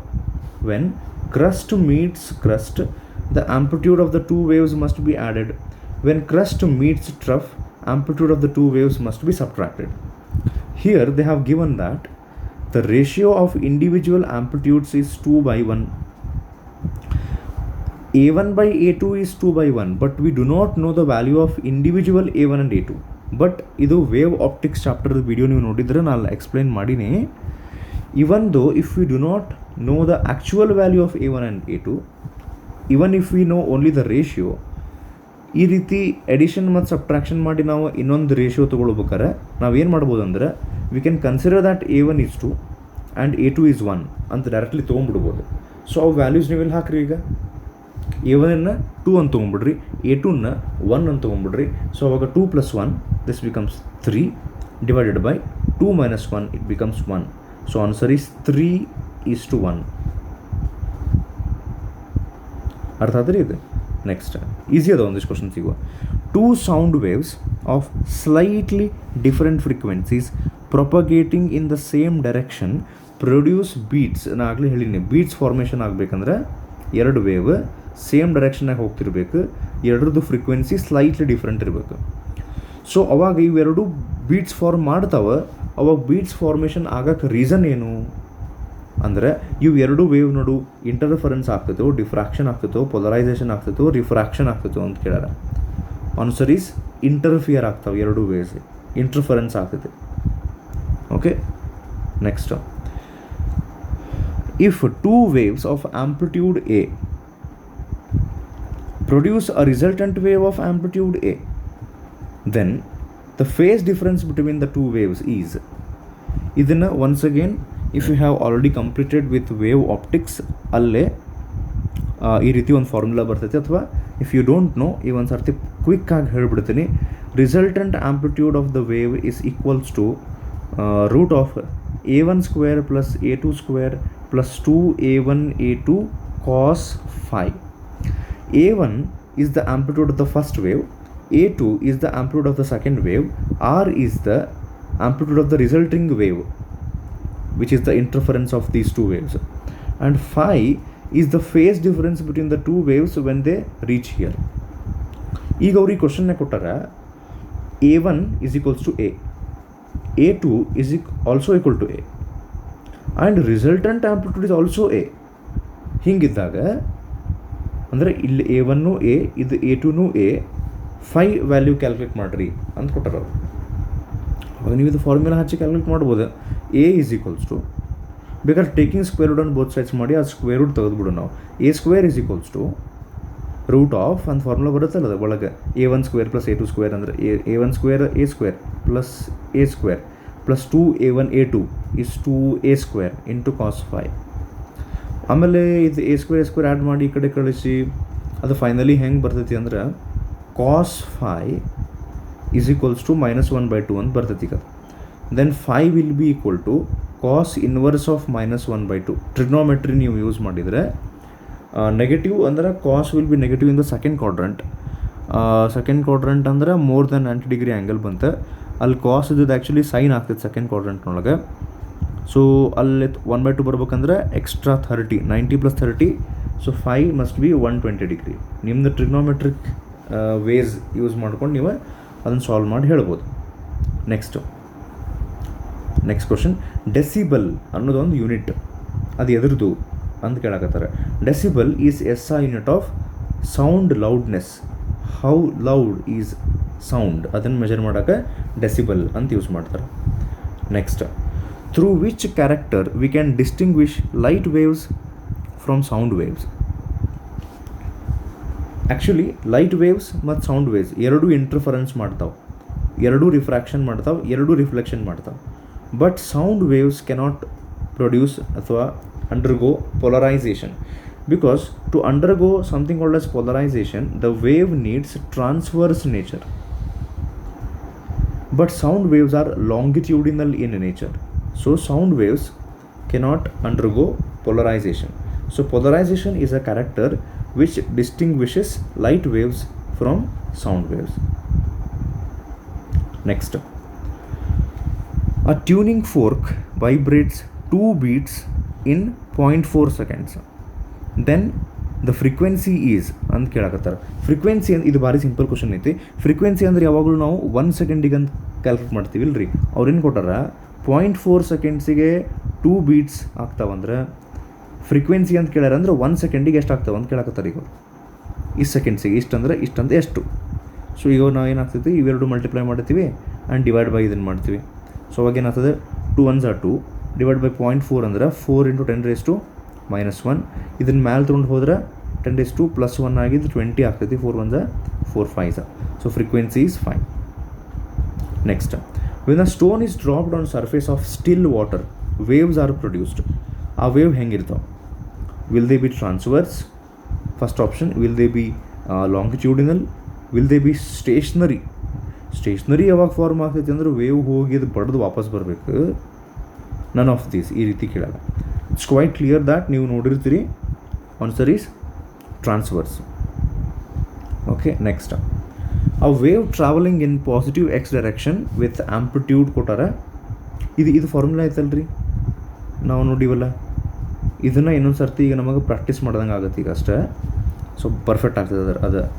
ಇವೊಂದು ವೇವ್ ಹೊಂಟೈತಂತ ಅದ್ರ ಆಂಪ್ಲಿಟ್ಯೂಡ್ ಕೊಟ್ಟಾರ, ವೆಲಾಸಿಟಿ ಕೊಟ್ಟಾರ, ವೇವ್ ಲೆಂತ್ ಕೊಟ್ಟಾರ. ಹಂಗಂದ್ರೆ ಅದ್ರದ್ದು ಇಕ್ವೇಷನ್ ಯಾವ್ದು ಆಗ್ತೈತಿ ಇದು? ಈಗ ಜನರಲಿ ಪ್ರೀವಿಯಸ್ ಕ್ವಶನ್ಸ್ನೊಳಗೆ ಅವರು ಕ್ವಶನ್ ಅನ್ನತ್ತೀನಿ ನೋಡ್ರಿ ನಾನು, ಇಕ್ವೇಷನ್ ಕೊಟ್ಟು ಇಂಡಿವಿಜುವಲ್ ವ್ಯಾಲ್ಯೂಸ್ ಹಿಂಗೇನೋ ಕೇಳಾಕತ್ತಿದ್ರು. ಈ ಸರ್ತಿ ಇಂಡಿವಿಜುವಲ್ ವ್ಯಾಲ್ಯೂಸ್ ಕೊಟ್ಟು ಇಕ್ವೇಷನ್ ಕೇಳಾಕತ್ತಾರೆ. ಸೊ ಈಗ ಇದು ನೀವು ಕ್ವಶನ್ ಬರ್ಕೊಳ್ಳೋದಿತ್ತಂದ್ರೆ, ಆಮೇಲೆ ಇಲ್ಲಿ ತನಕ ನೀವು ಕೇಳಿದ ಕ್ವಶನ್ಸ್ ಕಂಟಿನ್ಯೂಸ್ಲಿ ಕೇಳ್ಕೊಂತ ಹೊಂಟಿರೋ ಏನು ನಡು ಪಾಸ್ ಮಾಡಿ ಬರ್ಕೊಳ್ಳಾಗತ್ತಿರೋ, it's left to you will have to decide that. ಇಲ್ಲೇ ಒಂದು ಸ್ವಲ್ಪ ನೀವು ಚೇಂಜ್ ಮಾಡ್ಬೇಕಾಗ್ತದೆ. ಈ ಕ್ವಶನ್ನೊಳಗೆ ಆಪ್ಷನ್ ಸಿ ಒಳಗೆ ಇಲ್ಲಿ ಪಾಸಿಟಿವ್ ಬಂದಿತ್ತಲ್ಲ ಅದು ನೆಗೆಟಿವ್ ಆಗ್ಬೇಕು. ಆ್ಯಂಡ್ ಆಲ್ಸೋ ಅದರದ್ದು 4th ಆಪ್ಷನ್ ಇಲ್ಲಿ ನೆಕ್ಸ್ಟ್ ಪೇಜ್ನೊಳಗೆ ಐತಿ, ಅಲ್ಲೂ ಇಲ್ಲಿ ಪ್ಲಸ್ ಬಂದಿದ್ದು ಮೈನಸ್ ಆಗ್ಬೇಕು. ಓಕೆ, ಸೊ ಈಗ ನಾವು ಒಂದು ಕೆಲಸ ಮಾಡೋಣ, ಏನಂದ್ರೆ ಆ ಆಪ್ಷನ್ಸ್ ಸ್ವಲ್ಪ ಸ್ಟಡಿ ಮಾಡೋಣ. ಇವು ಯಾವ ಫಾರ್ಮ್ಯಾಟ್ನಾಗ ಅದಾವ ನೋಡ್ರಿ. ವೈ ಜಸ್ಟ್ ಅ ಮಿನಿಟ್ ಇವು ಯಾವ ಫಾರ್ಮ್ಯಾಟ್ನಾಗ ಅದಾವ ಅಂದ್ರೆ y = a ಸೈನ್. ಈಗ ಒಳಗೆ ನಾವು ಬರಿತೀವಿ ωt - kx ಅಂಥೇಳಿ. ಒಮೆಗಾ ಅಂದ್ರೆ ಏನು ಹೇಳ್ರಿ? 2πν, ಹೌದಾ? ಒಮೆಗಾ ಅಂದರೆ 2πν. ಟಿ ಸ್ವಲ್ಪ ನಾನು ಏನು ಮಾಡ್ತೀನಿ, ಇನ್ನೊಂದು ಸರ್ತಿ ಇಲ್ಲಿಂದ ಬರೀ ಸ್ಟಾರ್ಟ್ ಮಾಡ್ತೀನಿ. ಈಗ y = a sin ωt - kx. Omega T minus K X. K ಅಂದ್ರೇನು? 2 ಪೈ ಬೈ ಲ್ಯಾಂಬ್ಡಾ. ಇದನ್ನು ಹಿಂಗ್ಯಾಕೆ ಬರೋದೆ? ಒಮೆಗಾ ಜಾಗದಾಗ 2 ಪೈ, ನೀವು ಕೆ ಜಾಗದಾಗ 2 ಪೈ ಬೈ ಲ್ಯಾಂಬ್ಡಾ ಅಂದ್ರೆ if you look at the options, ಅವರು ಇಲ್ಲಿ 2 ಪೈ ಏನೋ ಕಾಮನ್ ತೆಗೆದಾರೆ ಈಗ. ಸೊ ಈ 2 ಪೈ ಕಾಮನ್ ತೆಗೆದ್ರೆ ತೆಗಿಬೇಕಾದ್ರೆ ನಾವು ಹಿಂಗೆ ಬರೀಬೇಕಾಗ್ತದೆ. ಸೊ ಅವಾಗ ಇದೇನಾಯ್ತಂದ್ರೆ y is equals to A sine 2 pi ನೀವು ಕಾಮನ್ ತೆಗೆದುಬಿಟ್ರಿ ಅಂದ್ರೆ ಒಳಗೆ ಏನು ಉಳಿತು ನೋಡ್ರಿ, ನ್ಯೂ ಟಿ ಮೈನಸ್ ಇದೊಂದು 2 ಪೈ ಹೊರಗೆ ಹೋಗ್ಬಿಡುತ್ತಂದ್ರೆ ಎಕ್ಸ್ ಬೈ ಲ್ಯಾಂಬ್ಡಾ. ಈ ಫಾರ್ಮ್ಯಾಟ್ನಾಗ ಆಪ್ಷನ್ಸ್ ಅದಾವೆ ಈಗ. ಅವು ನೀವೇನು ಮಾಡ್ಬೇಕು, ಇದ್ರಾಗ ಫಿಲ್ ಮಾಡ್ಕೊತ ಹೋಗ್ಬೇಕು. ಆಂಪ್ಲಿಟ್ಯೂಡ್ ಎಷ್ಟೈತಿ ಇಲ್ಲಿ ಕೊಟ್ಟಾರೆ 0.2. ನೆಕ್ಸ್ಟ್ ಫ್ರೀಕ್ವೆನ್ಸಿ ಎಷ್ಟೈತಿ ಕ್ಯಾಲ್ಕುಲೇಟ್ ಮಾಡಿ ಫಿಲ್ ಮಾಡಬೇಕು. ಲ್ಯಾಂಬ್ಡಾ ಅವ್ರು ಡೈರೆಕ್ಟ್ಲಿ ಕೊಟ್ಬಿಟ್ಟಾರೆ 60 ಅಂತ. ಸೊ ಎ ಜಾಗದಾಗ ನೀವು 0.2 ಹಾಕ್ತೀರಿ, ಲ್ಯಾಂಬ್ಡಾ ಜಾಗದಾಗ 60 ಹಾಕ್ತೀರಿ. The only thing is will have to calculate frequency. ಉಳಿಕಿದ್ರೆ ರೆಡಿ ಐತಿ. ಸೊ ಫ್ರೀಕ್ವೆನ್ಸಿ ಹೆಂಗೆ ಕ್ಯಾಲ್ಕ್ ಮಾಡೋದು? ವೆಲಾಸಿಟಿ ಕೊಟ್ಟಾರಲ್ಲ, velocity is equals to frequency into wavelength. Velocity 360, frequency wavelength is 60, 1 6, frequency is 6. So value substitute ಮಾಡ್ಕೊಂಡು ಬರ್ರಿ. y is equals to amplitude is 0.2 sine 2 pi common frequency nu T ಇತ್ತು. Frequency ನಾವು just calc ಮಾಡಿದ್ವಿ 6 T minus, ನಾನು ಹೇಳಿದೆ option C ಒಳಗಿದೆ plus ಬದಲಿ minus ಆಗಬೇಕು, minus X by lambda ಇತ್ತು, ಅವರ ಕೊಟ್ಟಿರೋದನ್ನು 60. ಈ ರೀತಿಯೂ ಕ್ವಶನ್ ಕೇಳ್ತಾರೆ. So answer is option C. Next, the equation of a sound wave is ಅಂತ ಹಿಂಗೆ ಕೊಟ್ಟಾರ. ಮುಂದೆ ಅಲ್ಲಿ ಏನು ಕ್ವಶನ್ ಐತೆ ಅದು ಪ್ರಿಂಟ್ ಆಗಿಲ್ಲ ಅಲ್ಲಿ. ಮುಂದಿನ ಕ್ವಶನ್ ಏನೈತೆ ಅಂದರೆ ಫೈಂಡ್ ದ, ಮುಂದಿನ ಕ್ವಶನ್ ಹೆಂಗೈತೆ ಅದು, find the wave length of this wave. ಅಷ್ಟೇ, ಫೈಂಡ್ ದ ವೇವ್ ಲೆಂತ್ ಅಂತ ಅರ್ಥ ಮಾಡಿಕೊಂಡು ಸಾಕು. ನಾವು ವೇವ್ ಲೆಂತ್ ಕ್ಯಾಲ್ಕ್ ಮಾಡೋಕೆ ಹೇಳ್ಯಾರ. ಈ ರೀತಿ ಇಕ್ವೇಷನ್ ಕೊಟ್ಟಾರ. ಈಗ ನೀವು ವಿಚಾರ ಮಾಡೋಕ್ಕೆ ಹೋಗಿ ಸ್ವಲ್ಪ ಕನ್ಫ್ಯೂಸ್ ಆಗೋದು ಬೇಡ ಅಂಥೇಳಿ ನಾನು ಏನು ಮಾಡ್ತೀನಿ, ಈಗ ಈ ಇಕ್ವೇಷನ್ ಆ್ಯಕ್ಚುಲಿ ಹೆಂಗಿದೆ ಗೊತ್ತಾನೆ, y is equals to A sine formula ಹೇಳ್ರಿ, omega T minus K X ಐತಿಲ್ಲ, ಇದ್ರಾಗ ಆ್ಯಕ್ಚುಲಿ ಹಿಂಗೆ ಕೊಟ್ಟಾರ ಕೆ ಎಕ್ಸ್. ಒಂದು ನಿಮಿಷ ನಾ ಹಿಂಗೆ ಹೇಳ್ಬಿಡ್ತೀನಿ, ಬೆಸ್ಟ್ ಇದೆ. Omega T minus K x ಇದ್ದಾಗ ನಾನು ಆಗಲೇ ಒಂದು ಮಾತು ಹೇಳಿದ್ದೆ, when the wave is travelling along positive x axis ಅವಾಗ ಇಲ್ಲಿ ಮೈನಸ್ ಇರ್ತೈತಿ.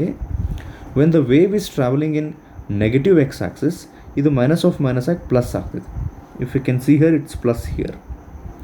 ಆಮೇಲೆ ಈ ಇಕ್ವೇಷನ್ ಆ್ಯಕ್ಚುಲಿ ಅವ್ರು ಹೆಂಗೆ ಬರ್ದಾರೆ ಅಂದರೆ, ಒಂದು ಸರ್ತಿ ಅದು ಪ್ಲಸ್ ಆತಂದ್ರೆ ನಾವು omega T plus K x ಬರಿಬೋದು, ಒಂದು ಸ್ವಲ್ಪ ಉಲ್ಟಾ ಮಾಡಿ K X plus omega T ಅಂತಲೂ ಬರಿಬೋದು ನೋಡ್ರಿ ಪ್ಲಸ್ ಆದಾಗ. ಸ್ವಲ್ಪ ನೀವು ಅಬ್ಸರ್ವ್ ಮಾಡಿದರೆ ಇದು ಸೆಕೆಂಡ್ ಫಾರ್ಮ್ಯಾಟ್ನಾಗ ಐತಿದೆ actually, K X plus omega T. ಯಾಕಂದರೆ ಎಕ್ಸ್ ಮೊದಲೈತಿ, ಟಿ ಆಮೇಲೆ. So here 62.4 is not omega. Generally ಆ ಜಾಗದಾಗ ಒಮೆಗಾ ಇರ್ತೈತೆ, ಬಟ್ ಈ ಕ್ವಶನ್ನಾಗ ಕೆ ಐತಲ್ಲ. So K is 62.4. they are asking you to calculate wavelength, and we know that k is 2 pi by lambda. lambda ಬೇಕಾಗಿತ್ತಿಲ್ಲ ನಮ್ಗೆ. So ಈಗ k ಎಷ್ಟೈತಿ 62.4 is equals to 2 pi by lambda. So 2 1s are 231.2 ಅಂತ ಆತು approximately. ಇದು 3.142 1s ಇದು approximately 10s ಆಗ್ತೈತಿ. So therefore wavelength ನೀವು ಈ ಕಡೆ ತೊಗೊಂಬಂದು 10 ಆ ಕಡೆ ತೊಗೊಂಡು ಹೋದ್ರೆ 1/10 ಆಗ್ತದೆ. 1/10 is 0.1. Answer is option B. Okay, next, in a stationary wave all the particles. ಈಗಾಗಲೇ ನಾನು ಸ್ಟೇಷನರಿ ವೇವ್ ಬಗ್ಗೆ ಎಕ್ಸ್ಪ್ಲೇನ್ ಮಾಡಿನೇ. ಹಿಂಗೆ ಇದು ಹಿಂಗೆ ಹೋಗಿ ಬಡ್ದು ವಾಪಸ್ ಬರ್ತೈತಿ. ಅಲ್ಲೇ ಆ ಸ್ಟೇಷನರಿ ವೇವ್ನೊಳಗೆ ಹಿಂಗೆ ಇವು ಇರ್ತಾವೆ ನೋಡ್ಸ್, ಅಲ್ಲೇ ವೈಬ್ರೇಷನ್ ಆಗ್ತಿರಂಗಿಲ್ಲ. ಇಲ್ಲ ಆ್ಯಂಟಿ ನೋಡ್ ಮ್ಯಾಕ್ಸಿಮಮ್ ಡಿಸ್ಪ್ಲೇಸ್ಮೆಂಟ್ ಇರುತ್ತೆ. ನೋಡ್ನಿಂದ ನೋಡಿಗೆ ಸೇಮ್ ಫೇಸ್ನೊಳಗಿರ್ತಾವೆ, ಮತ್ತು ನೋಡಿಂದ ನೋಡಿಗೆ ಸೇಮ್ ಫೇಸ್ನೊಳಗಿರ್ತಾವೆ. ಬಟ್ ಇವಿಷ್ಟು ಮ್ಯಾಲಿದ್ರೆ ಇವು ಕೆಳಗೆ ಹೋಗ್ತಿರ್ತಾವೆ, ಇವು ಕೆಳಗೆ ಇಷ್ಟು ಸೇರಿ ಹೋಗ್ಬೇಕಾದ್ರೆ ಒಂದು ಸೆಗ್ಮೆಂಟ್ನಾಗ ಇವು ಮ್ಯಾಲೆ ಹೋಗ್ತಿರ್ತಾವೆ. ಇದ್ರ ಬಗ್ಗೆ ಆಗಲೇ ಹೇಳಿದ್ದು ನಾನು. In a stationary wave all the particles ಏನು ಬರ್ತೈತೆ ನೋಡ್ರಿ, in the region between nodes vibrate in same phase, on either side of a node vibrate in same phase of the same medium ಏನಂಗಿರ್ತಾವೆ ನಿಮ್ಗೆ ಆಲ್ರೆಡಿ ಗೊತ್ತಾಗಿರ್ತೈತಿ ಈಗ if you have understood what had explained earlier. So answer is option A. In the region between two nodes they will be in same phase. Same phase ಅಂದರೆ ಎಲ್ಲ particle ತಮ್ಮ ಆ್ಯಂಪ್ಲಿಟ್ಯೂಡಿಗೆ ಹೋಗಿರ್ತಾವೆ.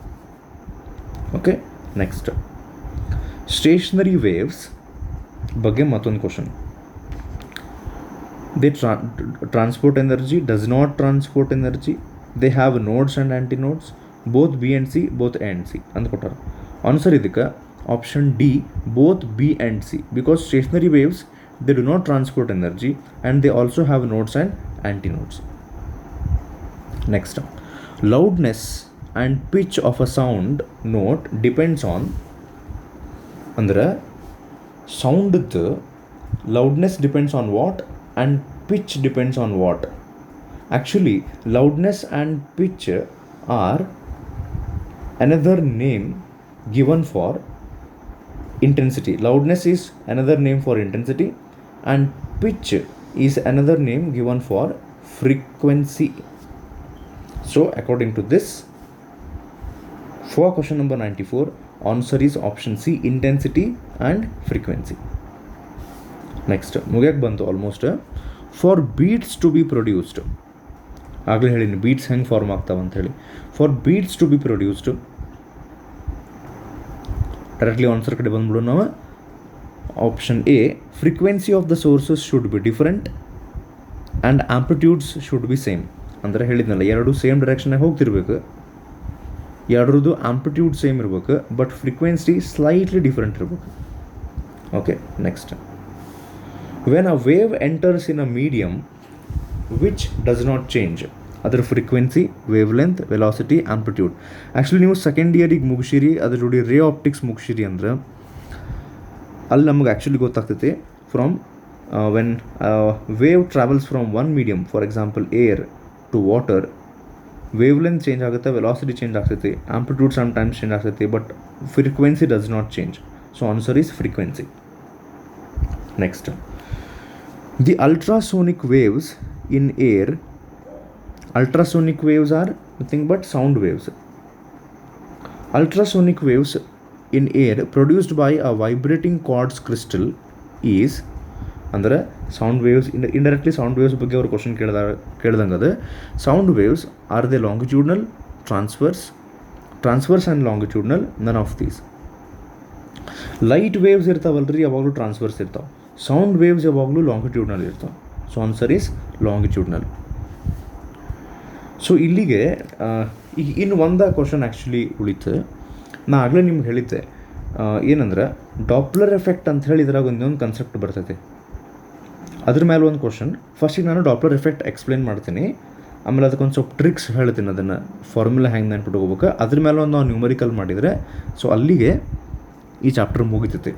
So before we actually start with Doppler effect, stationary ವೇವ್ಸಿಗೆ ನಿಮ್ಗೆ ಸಂಬಂಧಪಟ್ಟಂಗೆ ನಿಮ್ಗೆ ನೆನಪಿದ್ರೆ ಹಿಂಗೆ, ಅಥವಾ ಗೊತ್ತಿಲ್ಲ ಅಂದರೆ ಫಸ್ಟ್ ಟೈಮ್ ನೀವು ಈ ಕನ್ಸೆಪ್ಟ್ಸ್ ಕೇಳಾಗತ್ತೀರಿ ಅಂದರೆ, ಸ್ಟೇಷ್ನರಿ ವೇವ್ಸನ್ನ ಹೆಂಗೆ ಫಾರ್ಮ್ ಮಾಡ್ತಾರೆ ಗೊತ್ತ, ಒಂದು ಕ್ಲೋಸ್ಡ್ ಪೈಪ್ ತೊಗೊತಾರೆ. ಹಿಂಗೆ ಆ ಕ್ಲೋಸ್ಡ್ ಪೈಪ್ನಾಗ ವೇವ್ಸ್ ಬಿಡ್ತಾರೆ.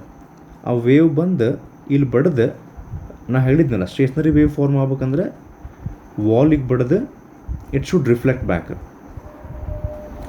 ಆ್ಯಕ್ಚುಲಿ ಈಗ ನಾನು ಎಕ್ಸ್ಪ್ಲೇನ್ ಮಾಡಾಕ್ತೀನಲ್ಲ closed pipe and open pipe, ಈ ಕನ್ಸೆಪ್ಟ್ ಮೇಲೆ ಅಂಥ ಪರಿ ನನಗೆ ಸಿ ಟಿ ಒಳಗೆ ಕ್ವಶನ್ಸ್ ಕೇಳ್ದಂಗಿಲ್ಲ. But if you are interested ಇದನ್ನು ಎಕ್ಸ್ಪ್ಲನೇಷನ್ ಕೇಳ್ರಿ, ಅಥವಾ ವಿಡಿಯೋ ಮುಂದೆ ಫಾರ್ವರ್ಡ್ ಮಾಡಿ ಡಾಪ್ಲರ್ ಎಫೆಕ್ಟ್ ಕನ್ಸೆಪ್ಟ್ನ ಎಕ್ಸ್ಪ್ಲೇನ್ ಮಾಡ್ತೀನಲ್ಲ ಅಲ್ಲಿಗೆ ಬಂದು ಅಲ್ಲಿಂದ ಮುಂದೆ ನೋಡ್ರಿ, ಅದ್ರ ಮೇಲೆ ಕ್ವಶನ್ಸ್ ಕೇಳಾರ. ಸೊ ಬಟ್ ಸ್ಟಿಲ್ ಇದನ್ನು ಹೇಳ್ತೀನಿ. ಈಗ ಈ ಕನ್ಸೆಪ್ಟ್ ಏನಂದ್ರೆ, stationary waves formed in closed pipe, stationary waves formed in open pipe, and stationary waves formed in a stretched string ಅಂತ ಬರ್ತಾವೆ. ಈಗ ಫಾಸ್ಟ್ ಮುಗಿತೈತಿದೆ, ಇಂಟ್ರೆಸ್ಟ್ ಇದ್ದವ್ರು ಕೇಳ್ಬೋದು. ಸೊ ಇದೊಂದು ಕ್ಲೋಸ್ಡ್ ಪೈಪ್, ಇದ್ರೊಳಗೆ ನಾವು ಸ್ಟೇಷ್ನರಿ ವೇವನ್ನು ಕಳಿಸ್ತೀವಿ, ಕಳಿಸಿ ಅದಿಲ್ಲಿ ರಿಫ್ಲೆಕ್ಟ್ ಆಗಿ ವಾಪಸ್ ಬರ್ತೈತಿ. ಸಮ್ಟೈಮ್ಸ್ ಹಿಂಗಾಗುತ್ತೆ. ಅಂದರೆ ಇಲ್ಲಿ ನೀವು ಲಕ್ಷ ಕೊಟ್ಟರೆ ಒಂದು ನೋಡ್ ಫಾರ್ಮ್ ಆಗೈತಿ, ಒಂದು ಆ್ಯಂಟಿ ನೋಡ್ ಫಾರ್ಮ್ ಆಗೈತಿ. This is called as fundamental mode. ಹಿಂಗಾಗಬಹುದು.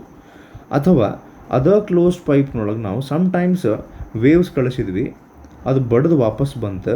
ಹೆಂಗೆ ಬಂತು ಅಂದ್ರೆ ಈ ಸರ್ತಿ ಇಲ್ಲೊಂದು ನೋಡ್ ಫಾರ್ಮ್ ಆಗೈತಿ, ಇಲ್ಲೊಂದು ನೋಡ್ ಫಾರ್ಮ್ ಆಗೈತಿ, 2 ಆ್ಯಂಟಿ ನೋಡ್ ಫಾರ್ಮ್ ಆಗ್ಯಾವ, 2 notes and 2 anti notes. So ಇದು ಸೆಕೆಂಡ್ ಮೋಡ್ ಆಫ್ ವೈಬ್ರೇಷನ್, ಇದು ಫಸ್ಟ್ ಮೋಡ್ ಆಫ್ ವೈಬ್ರೇಷನ್ ಅಂತ ಕರೀತಾರೆ. ಅದ ಸೇಮ್ ಕ್ಲೋಸ್ ಪೈಪ್ನೊಳಗೆ ನಾವು ವೇವ್ ಕಳಿಸಿದ್ವಿ, ಈ ಸರ್ತಿ ಅದು 3 nodes and 3 antinodes form ಆದ್ರೆ ಇದಕ್ಕೆ third mode of vibration, stationary waves in closed pipe, ಇದು ಕನ್ಸೆಪ್ಟ್. ಓಕೆ, ಇದು ಈಗ ಇನ್ನೊಂದು ಏನಂದ್ರೆ, ಯಾರು ಇಲ್ಲಿ ಇನ್ನೊಂದು ತನಕ ನೋಡಾಕತ್ತೀರಿ ಇದನ್ನು ವಿಡಿಯೋ, ನೀವು ಇದನ್ನು ನೀಟ್ ಪ್ರಿಪ್ರೇಷನ್ನಿಗೂ ಯೂಸ್ ಮಾಡ್ಕೋಬೋದು. ಆಮೇಲೆ ನಿಮ್ಮ ಸಿ ಟಿ ಆದಮೇಲೆ ಮತ್ತೆ ನಾವು ಕಂಟಿನ್ಯೂ ಮಾಡ್ತೀವಿ ಅಂತಂದ್ರೆ. ಓಕೆ, ಸೊ ಈಗ ಏನು ಮಾಡ್ತಾರೆ ಅಂದರೆ ನೆಕ್ಸ್ಟ್ ಈ 3 ಮೋಡ್ಸ್ ಆಫ್ ವೈಬ್ರೇಷನ್ ಅದಾವಲ್ಲ ಕ್ಲೋಸ್ಡ್ ಪೈಪ್ನೊಳಗೆ, ಇಲ್ಲೇನು ವೇವ್ ಫಾರ್ಮ್ ಆಗೈತಲ್ಲ ಸ್ಟೇಷನರಿ ವೇವ್, ಅದರದ್ದು ಫ್ರೀಕ್ವೆನ್ಸಿ ಕ್ಯಾಲ್ಕುಲೇಟ್ ಮಾಡ್ತಾರೆ. ನೆಕ್ಸ್ಟ್ ಈ ವೈಬ್ರೇಷನ್ ಆಫ್ ಮೋಡ್ ಐತಲ್ಲ ಇದ್ರದ್ದು ಫ್ರೀಕ್ವೆನ್ಸಿ ಕ್ಯಾಲ್ಕುಲೇಟ್ ಮಾಡ್ತಾರೆ, ಇದ್ರದ್ದು ಫ್ರೀಕ್ವೆನ್ಸಿ ಕ್ಯಾಲ್ಕುಲೇಟ್ ಮಾಡ್ತಾರೆ. ನಿಮ್ಮ ಕ್ವಶನ್ ಏನು ಕೇಳ್ತಾರೆ ಅಂದರೆ, ಕ್ಲೋಸ್ ಪೈಪ್ನೊಳಗೆ ಈ ಫ್ರೀಕ್ವೆನ್ಸೀಸ್ ಏನು ಫಾರ್ಮ್ ಆಗ್ಯಾವಲ್ಲ, ಜಸ್ಟ್ ಅ ಮಿನಿಟ್, ಈ ಫ್ರೀಕ್ವೆನ್ಸಿ ಏನು ಫಾರ್ಮ್ ಆಗ್ಯಾವಲ್ಲ ನ್ಯೂ 1, ನ್ಯೂ 2 ಆ್ಯಂಡ್ ನ್ಯೂ 3, ಇವು ಮೂರದ್ದು ರೇಷಿಯೋ ಹೆಂಗಿರ್ತೈತಿ ಅಂತ ಕೇಳ್ತಾರೆ. ಇಲ್ಲಿ ರೇಷಿಯೋ ಹೆಂಗಿರುತ್ತೆ ಅಂದರೆ, ಕ್ಲೋಸ್ಡ್ ಪೈಪ್ ಕೇಸ್ನೊಳಗೆ 1:3:5, ಬರೀ ಇಲ್ಲೇ ಆಡ್ ಹಾರ್ಮೋನಿಕ್ಸ್ ಬರ್ತಾವು ಅಂತ ಹೇಳ್ತಾರೆ. ಫ್ರೀಕ್ವೆನ್ಸೀಸ್ ಈ ರೇಷಿಯೋ ಒಳಗಿರ್ತಾವೆ, ಆಡ್ ರೇಷಿಯೋ ಒಳಗಿರ್ತಾವೆ ಕ್ಲೋಸ್ ಪೈಪ್ನೊಳಗೆ.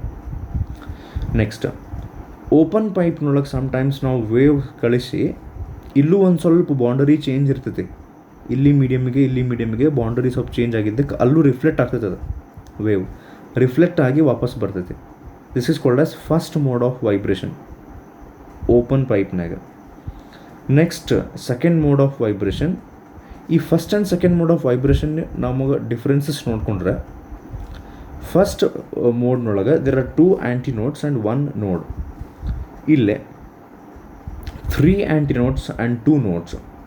ನೆಕ್ಸ್ಟ್ ಮೋಡ್ ಆಫ್ ವೈಬ್ರೇಷನ್ ಒಳಗೆ 4 ಆ್ಯಂಟಿ, ಈ ರೀತಿ ಇನ್ಕ್ರೀಸ್ ಹಾಕ್ಕೊಂತ ಹೋಗ್ತೈತಿ. ಇಲ್ಲೇ ಓಪನ್ ಪೈಪ್ನೊಳಗೆ if you calculate the frequency of the first mode of vibration, frequency of second mode of vibration and third frequency mode of vibration, ಇಲ್ಲ ಇವು ಮೂರದ್ದು ರೇಷಿಯೋ ಕೇಳ್ತಾರೆ.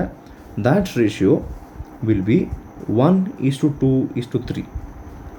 ಇಲ್ಲೇ ಆಲ್ ಹಾರ್ಮೋನಿಕ್ಸ್ ಬರ್ತಾವು, ಬರೀ ಆಡ್ ಅಲ್ಲ. ನೀವು ಹಿಂಗೆ ನೆನ್ಪಿಟ್ಕೋಬೋದು ಏನಂತ, ಕ್ಲೋಸ್ಡ್ ಪೈಪ್ ಇತ್ತಂತ ತಿಕ್ಕೋರಿ, ಕ್ಲೋಸ್ಡ್ ಪೈಪ್ನೊಳಗೆ ಬರೀ ಆಡ್, ಅದು ಕ್ಲೋಸ್ ಇರುತ್ತಲ್ಲ ಅದಕ್ಕೆ ಬರೀ ಆಡ್ ಅಷ್ಟೇ ಬರ್ತಾವು, ಓಪನ್ ಇರ್ತೈತಲ್ಲ ಅದಕ್ಕೆ ಎಲ್ಲ ಬರ್ತಾವು ಅಂತ ಹಿಂಗೆ ನೆನ್ಪಿಟ್ಕೋರಿ. ಫ್ರೀಕ್ವೆನ್ಸಿ ಈ ರೇಷಿಯೋ ಒಳಗೆ ಇರ್ತೈತಿ. First and second and third mode of vibration ಅದು frequency ratio. Next stationary waves ಒಂದು ಸ್ಟ್ರೆಚ್ಡ್ ಸ್ಟ್ರಿಂಗ್ನೊಳಗೆ ಫಾರ್ಮ್ ಮಾಡ್ತಾರೆ, ಅಂದರೆ ಒಂದು ವೈಯರ್ ಸ್ಟ್ರೆಚ್ ಮಾಡ್ತಾರೆ, ಆ ಕಡೆ ಈ ಕಡೆ ಫಿಕ್ಸ್ ಮಾಡ್ತಾರೆ, ಇದನ್ನು ಹಿಂಗೆ ಪ್ಲಕ್ ಮಾಡ್ತಾರೆ, ಫೋರ್ಸ್ ಹಾಕಿ ಜಗ್ತಾರೆ, ಅವಾಗ ಇಲ್ಲೇ ಸ್ಟೇಷನರಿ ವೇವ್ಸ್ ಫಾರ್ಮ್ ಆಗ್ತವೆ. ಸೊ ಇಲ್ಲೇನು ಇದಕ್ಕೆ first mode of vibration which has 2 notes and 1 ಆ್ಯಂಟಿ ನೋಡ್. Second mode of vibration has 3 nodes and 2 anti notes. ಈ ರೀತಿ ಒಂದು ಸ್ಟ್ರೆಚ್ಡ್ ಸ್ಟ್ರಿಂಗ್ನೊಳಗೆ, ಆಗಲೇ ಪೈಪ್ನಾಗ ನೋಡಿದ್ವಿ ನಾವು, ಈ ಸರ್ತಿ ಸ್ಟ್ರಿಂಗ್ನೊಳಗೆ ಇದಕ್ಕೆ ಮತ್ತು ಫ್ರೀಕ್ವೆನ್ಸಿ ಕ್ಯಾಲ್ಕುಲೇಟ್ ಮಾಡ್ತಾರೆ. First mode of vibration, second mode of vibration and third mode of ವೈಬ್ರೇಷನ್ನೊಳಗೆ ಇಲ್ಲಿ ಫಾರ್ಮ್ ಆದಂಥ ವೇವ್ಸದ್ದು ಫ್ರೀಕ್ವೆನ್ಸಿ ಕ್ಯಾಲ್ಕುಲೇಟ್ ಮಾಡ್ತಾರೆ. ಸೊ ಆ ಫ್ರೀಕ್ವೆನ್ಸೀಸ್ ಯಾವ ರೇಷಿಯೋ ಒಳಗಿರ್ತಾವೆ ಅಂತ ಕೇಳ್ತಾರೆ. ಮತ್ತು ಇಲ್ಲೂ ಲೈಕ್ ಓಪನ್ ಪೈಪ್ 1:2:3 ಫಾರ್ಮ್ ಆಗ್ತೈತೆ. ಇಷ್ಟು ನೀವು ನೆನ್ಪಿಟ್ಕೋಬೋದು. ಓಪನ್ ಪೈಪ್ನೊಳಗೆ ಸ್ಟ್ರೆಚ್ಡ್ ಸ್ಟ್ರಿಂಗ್ನೊಳಗೆ ಆಲ್ ಹಾರ್ಮೋನಿಕ್ಸ್ ಬರ್ತಾವೆ, ಕ್ಲೋಸ್ಡ್ನೊಳಗೆ ಓನ್ಲಿ ಆಡ್ ಹಾರ್ಮೋನಿಕ್ಸ್ ಬರ್ತಾವೆ. ಓಕೆ, ನೆಕ್ಸ್ಟ್ ಇದು ಒಂದು ಕ್ವಶನ್ ಏನೈತಲ್ಲ, ಈಗ ಡಾಪ್ಲರ್ ಎಫೆಕ್ಟ್ ಬೇಸ್ಡ್ ಐತಿ. ಸೊ ಈಗ ನಾವು ಡಾಪ್ಲರ್ ಎಫೆಕ್ಟ್ ಒಂದು ಎಕ್ಸ್ಪ್ಲೇನ್ ಮಾಡಿ ಇದ್ರ ಕ್ವಶನ್ ಎಕ್ಸ್ಪ್ಲೇನ್ ಮಾಡಿಬಿಟ್ರೆ ಇಲ್ಲಿ ವೇವ್ಸ್ ಕಂಪ್ಲೀಟ್ಲಿ ಆಲ್ಮೋಸ್ಟ್ ಎಲ್ಲ ವೆರೈಟಿ ಮುಗಿತಾವೆ. ಸೊ ಡಾಪ್ಲರ್ ಎಫೆಕ್ಟ್ ಎಕ್ಸ್ಪ್ಲೇನ್ ಮಾಡ್ತೀನಿ ಈಗ, which is actually important topic. Okay, just a minute. So Doppler effect ಅಂದ್ರೇನು, ಮತ್ತು ಇದ್ರೊಳಗೆ ನ್ಯೂಮರಿಕಲ್ ಕೇಳ್ತಾರಲ್ಲ, ಏನು ಕೇಳ್ತಾರೆ ಅದರೊಳಗೆ ಅಂತ ಅನ್ನೋದನ್ನು ಹೇಳ್ತೀನಿ. 1 ಸೆಕೆಂಡ್. ಸೊ ಈಗ ಡಾಪ್ಲರ್ ಎಫೆಕ್ಟ್ ಅಂದ್ರೆ ಏನು ಅಂತ ಅರ್ಥ ಮಾಡ್ಕೊಂಡು ಟ್ರೈ ಮಾಡೋಣ. ಕ್ವೈಟ್ ಸಿಂಪಲ್ ಐತಿ, ಕ್ವಿಕ್ಕಾಗಿ ಎಕ್ಸ್ಪ್ಲೇನ್ ಮಾಡ್ತೀನಿ ಇದನ್ನು. ಈಗ ಇದು ರಿಯಲ್ ಲೈಫ್ನ ನಿಮಗೆ ಎಕ್ಸ್ಪೀರಿಯೆನ್ಸ್ ಆಗಿರುತ್ತದೆ. ಸೊ ಈಗ ಫಾರ್ ಎಕ್ಸಾಂಪಲ್ ನೀವು ಇಲ್ಲಿ ನಿಂತಿರಂತ ತಿಕ್ಕೋರಿ, ಇಲ್ಲಿಂದ ಒಂದು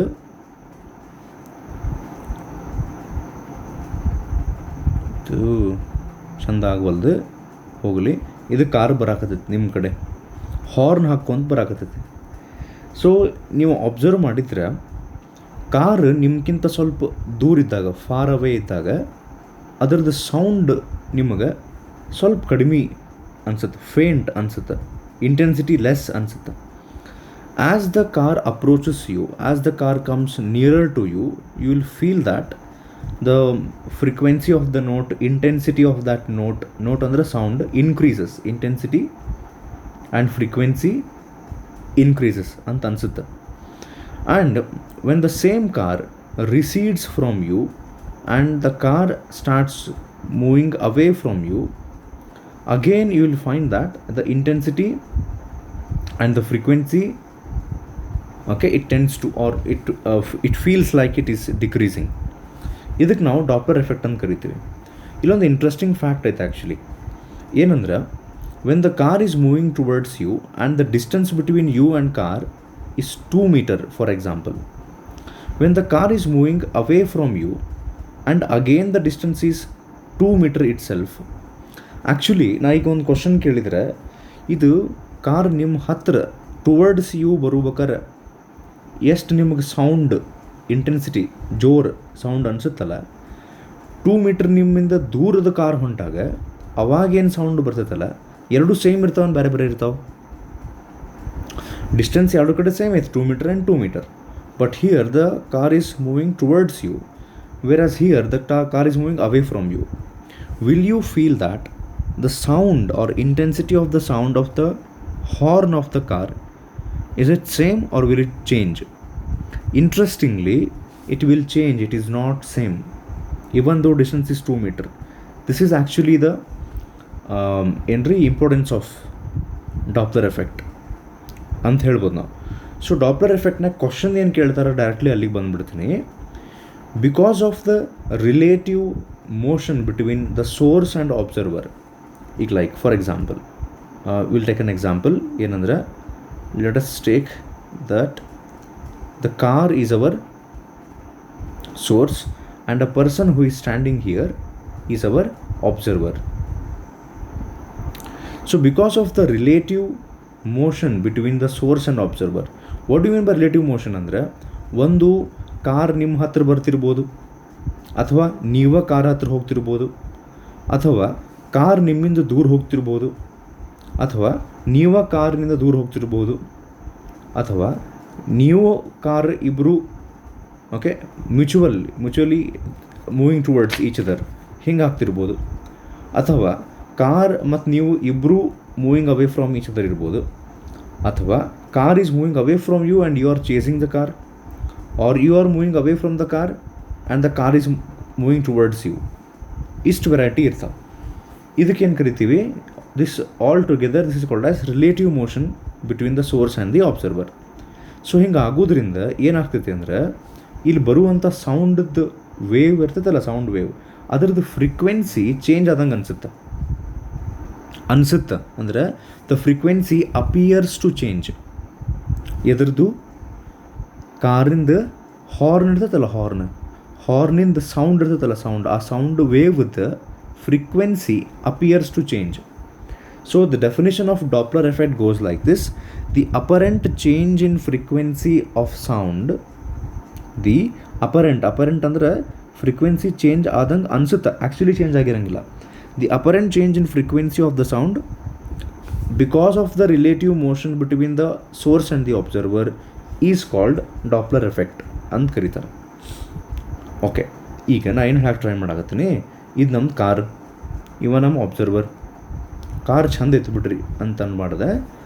ಈ ಕಾರು ಆ್ಯಕ್ಚುಲಿ ಇದರಲ್ಲಿ ಬರಾಗ್ತೈತೆ ಸೌಂಡದ frequency, let us say this is 300 Hz. What is 300 Hz? 300 Hz is the frequency of the sound wave which is coming from the source. But because of relative motion, the observer feels that the frequency is not 300, it is 320. Because of the relative motion. Frequency change ಆದಂಗೆ ಅನಿಸುತ್ತೆ. This is called as Doppler effect. ನಿಮಗೆ ಎಕ್ಸಾಮ್ನಾಗ ಏನು ಕೊಡ್ತಾರಂದ್ರೆ true frequency ಕೊಟ್ಟು what is the change in frequency ಅಥವಾ ಹೊಸ frequency ಎಷ್ಟೈತಿ ಅಂತ ಕೇಳ್ತಾರೆ.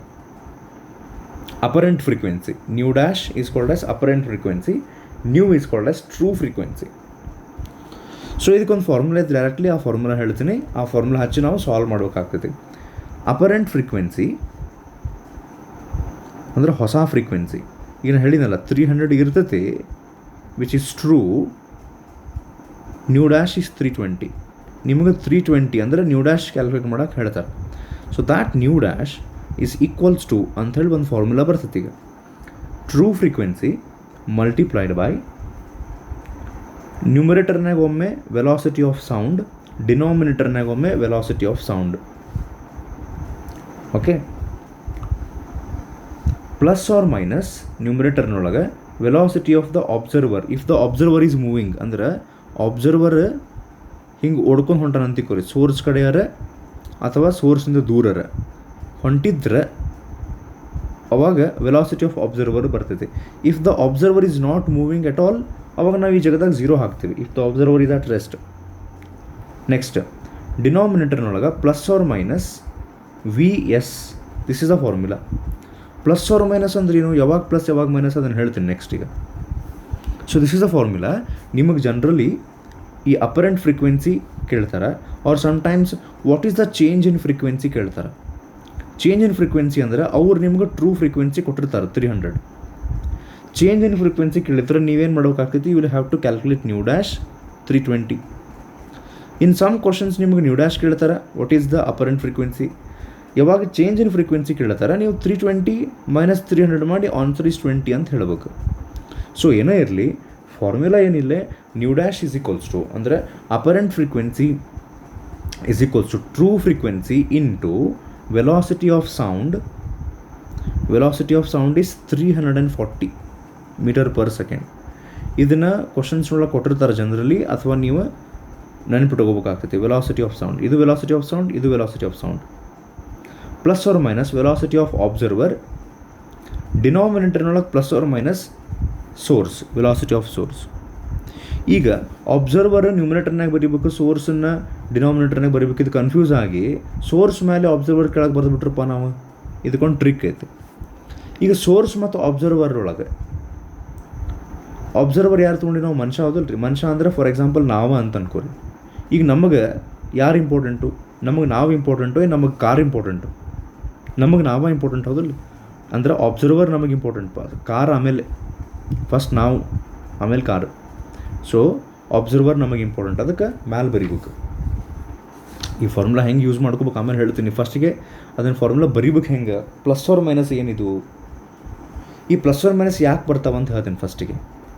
ಈಗ ನೋಡ್ರಿ ಕ್ವಿಕ್ಲಿ, ಇಲ್ಲಿ ಇನ್ನೊಂದು ಪ್ರಾಬ್ಲಮ್ ಏನು ಗೊತ್ತೇನೆ, ಇದು ಆನ್ಲೈನ್ ಅಲ್ಲ, ಈಗ ಯೂಟ್ಯೂಬ್ನೊಳಗೆ ಲೈವ್ ನೀವು ನನ್ನ ಮುಂದಿದ್ರೆ ಇನ್ನೂ ಫಾಸ್ಟರ್ ನಾನು ಎಕ್ಸ್ಪ್ಲೇನ್ ಮಾಡ್ಬೋದು ಈಸಿಯಾಗಿ. Okay, but still we are trying hour level best. So ಈಗ ನಾನು ಆಗಲೇ ಹೇಳಿದೆ, sometimes source moves, observer is at rest. Another time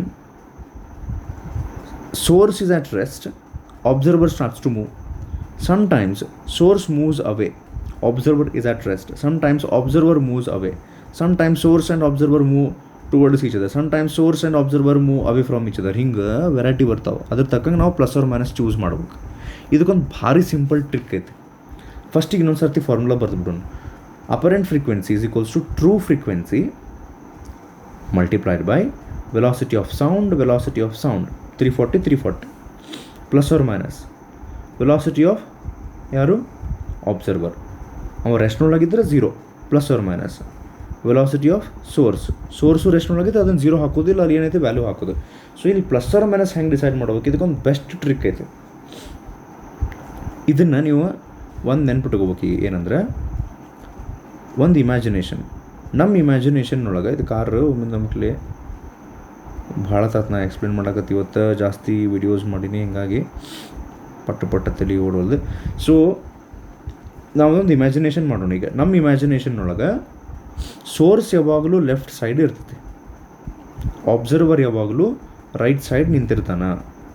ಇದು ಆ ಪ್ಲಸ್ ಆರ್ ಮೈನಸ್ದು ಆ್ಯಕ್ಚುಲಿ ಅವು 7 ಫಾರ್ಮುಲಾ ಬರ್ತಾವೆ, ಬೇರೆ ಬೇರೆ ಸಿಚುವೇಶನ್ ಬರ್ತಾವೆ. ನಾ ಆಗಲೇ ಹೇಳಿದ್ನಲ್ಲ, ಸೋರ್ಸ್ ಮೂವ್ ಆಗ್ತೈತಿ, ಅಬ್ಸರ್ವರ್ ಎಷ್ಟು, ಹಿಂಗೆ ವೆರೈಟಿ ಒಂದು 7 ಬರ್ತಾವೆ, 7-8 ಬರ್ತಾವೆ. ಬಟ್ ಎಲ್ಲನೂ ನೆನ್ಪಿಟ್ಕೊಳ್ಳೋಕೆ ಡಿಫಿಕಲ್ಟ್ ಆಗ್ತಿದ್ದು. ಭಾರಿ ಸಿಂಪಲ್ ಟ್ರಿಕ್ ಐತಿ. ಅದಕ್ಕೊಂದು ಇಮ್ಯಾಜಿನೇಷನ್. ಏನು ಇಮ್ಯಾಜಿನೇಷನ್? ನಿಮ್ಮ ಇಮ್ಯಾಜಿನೇಷನ್ ಒಳಗೆ ಸೋರ್ಸ್ ಲೆಫ್ಟ್, ಅಬ್ಸರ್ವರ್ ರೈಟ್, ಇವೆರಡೂ ಸೇರಿ ಒಂದು ಇಂಗ್ಲೀಷ್ ವರ್ಡ್ ಆಗ್ತೈತೆ ನೋಡ್ರಿ, ಸೊ ಅಂಥೇಳಿ. ಹಂಗೆ ನೆನ್ಪಿಟ್ಕೋರು ಬೇಕಾದ್ರೆ. ಲೆಫ್ಟಿಗೆ ಎಸ್, ರೈಟಿಗೆ ಅಬ್ಸರ್ವರ್. ನಮ್ಮ ಇಮ್ಯಾಜಿನೇಷನ್ ಒಳಗೆ ಯಾವಾಗಲೂ ಸೋರ್ಸ್ ಲೆಫ್ಟ್ ಸೈಡ್ ಇರ್ತೈತಿ, ಅಬ್ಸರ್ವರ್ ರೈಟ್ ಸೈಡ್ ಇರ್ತಾನೆ. ಇದು ನೆನ್ಪಿಟ್ಕೋರಿ, ಹೌದಾ? ನೆಕ್ಸ್ಟ್ ಈಗ ಒಂದು ಟ್ರಿಕ್. ಏನು ಟ್ರಿಕ್ ಅಂದ್ರೆ, ನನಗೆ ನೀವು ಟ್ರಾಫಿಕ್ ರೂಲ್ಸ್ ಹೇಳ್ರಿ, ಇಂಡಿಯಾದೊಳಗೆ particularly traffic rules. Always when we are travelling in a road, ಆ ರೋಡ್ನೊಳಗೆ ನಾವು ಲೆಫ್ಟಿಗಿರ್ಬೇಕು. ವೆಹಿಕಲ್ ತೊಗೊಂಡು ಹೋಗ್ಬೇಕಾರೆ ಲೆಫ್ಟಿಗಿರ್ರಿ ಅಂತ ಹೇಳ್ತಾರೆ, ಏನು ರೈಟಿಗೆ ಹೋಗ್ರಿ ಅಂತಾರೆ, ಹೌದಿಲ್ಲ ರೀ? ಲೆಫ್ಟಿಗೆ ಹೋಗ್ಬೇಕಿಲ್ಲ. According to traffic rules, if you are moving towards your left, you are positive, you are good. Corona positive ಅಲ್ಲ. If you are moving towards left, you are good ನಾವು. If you start moving towards your right, traffic police will catch you, that is negative thing. ಇನ್ನೊಮ್ಮೆ traffic rules ಪ್ರಕಾರ ಲೆಫ್ಟಿಗೆ ಹೊಂಟ್ರೆ positive, ರೈಟಿಗೆ ಹೊಂಟ್ರೆ negative. ಇದು ನೆನ್ಪಿಟ್ಕೋರಿ. ಆ್ಯಂಡ್ ಇಮ್ಯಾಜಿನೇಷನ್ ಒಳಗೆ ಸೋರ್ಸ್ ಯಾವಾಗಲೂ ಲೆಫ್ಟಿಗೆ ಇರ್ತೈತಿ, ಅಬ್ಸರ್ವರ್ ಯಾವಾಗ ರೈಟಿಗೆ ಇರ್ತಾನೆ. ಈಗ ನಾವು ಫಸ್ಟ್ ಕೇಸ್ ತೊಗೋಣ. First case, source is moving towards stationary observer. ಇದು ಫಸ್ಟ್ ಕೇಸ್. ಅಂದರೆ ನಮ್ಮ ಅಬ್ಸರ್ವರ್ ನಿಂತುಬಿಟ್ಟಾನ ಒಂದು ಕಡೆ, but the source is moving towards the observer, ಹೌದ್ರಿ? ಸೊ ಇದಕ್ಕೊಂದು ಸ್ವಲ್ಪ ವೆಲಾಸಿಟಿ ಐತಿ. Observer velocity is 0 because the observer is stationary. ಈಗ ಅವ್ರು ನಿಮ್ಗೆ ಅಪರೆಂಟ್ ಫ್ರೀಕ್ವೆನ್ಸಿ ಕ್ಯಾಲ್ಕುಲೇಟ್ ಮಾಡಿರಪ್ಪ ಅಂತ ಕೇಳ್ತಾರೆ. ಅಪರೆಂಟ್ ಫ್ರೀಕ್ವೆನ್ಸಿ ಫಾರ್ಮುಲಾ ಏನು? Nu dash is equals to true frequency. ಇದನ್ನು ಅವ್ರು ಕೊಟ್ಟಿರ್ತಾರೆ. ಟ್ರೂ ಫ್ರೀಕ್ವೆನ್ಸಿ ಇಂಟು ನ್ಯೂಮರೇಟರ್ನಾಗ ಒಂದು velocity of sound which is 340 divide by ಡಿನಾಮಿನೇಟರ್ನಾಗ ಒಂದು velocity of sound which is also 340.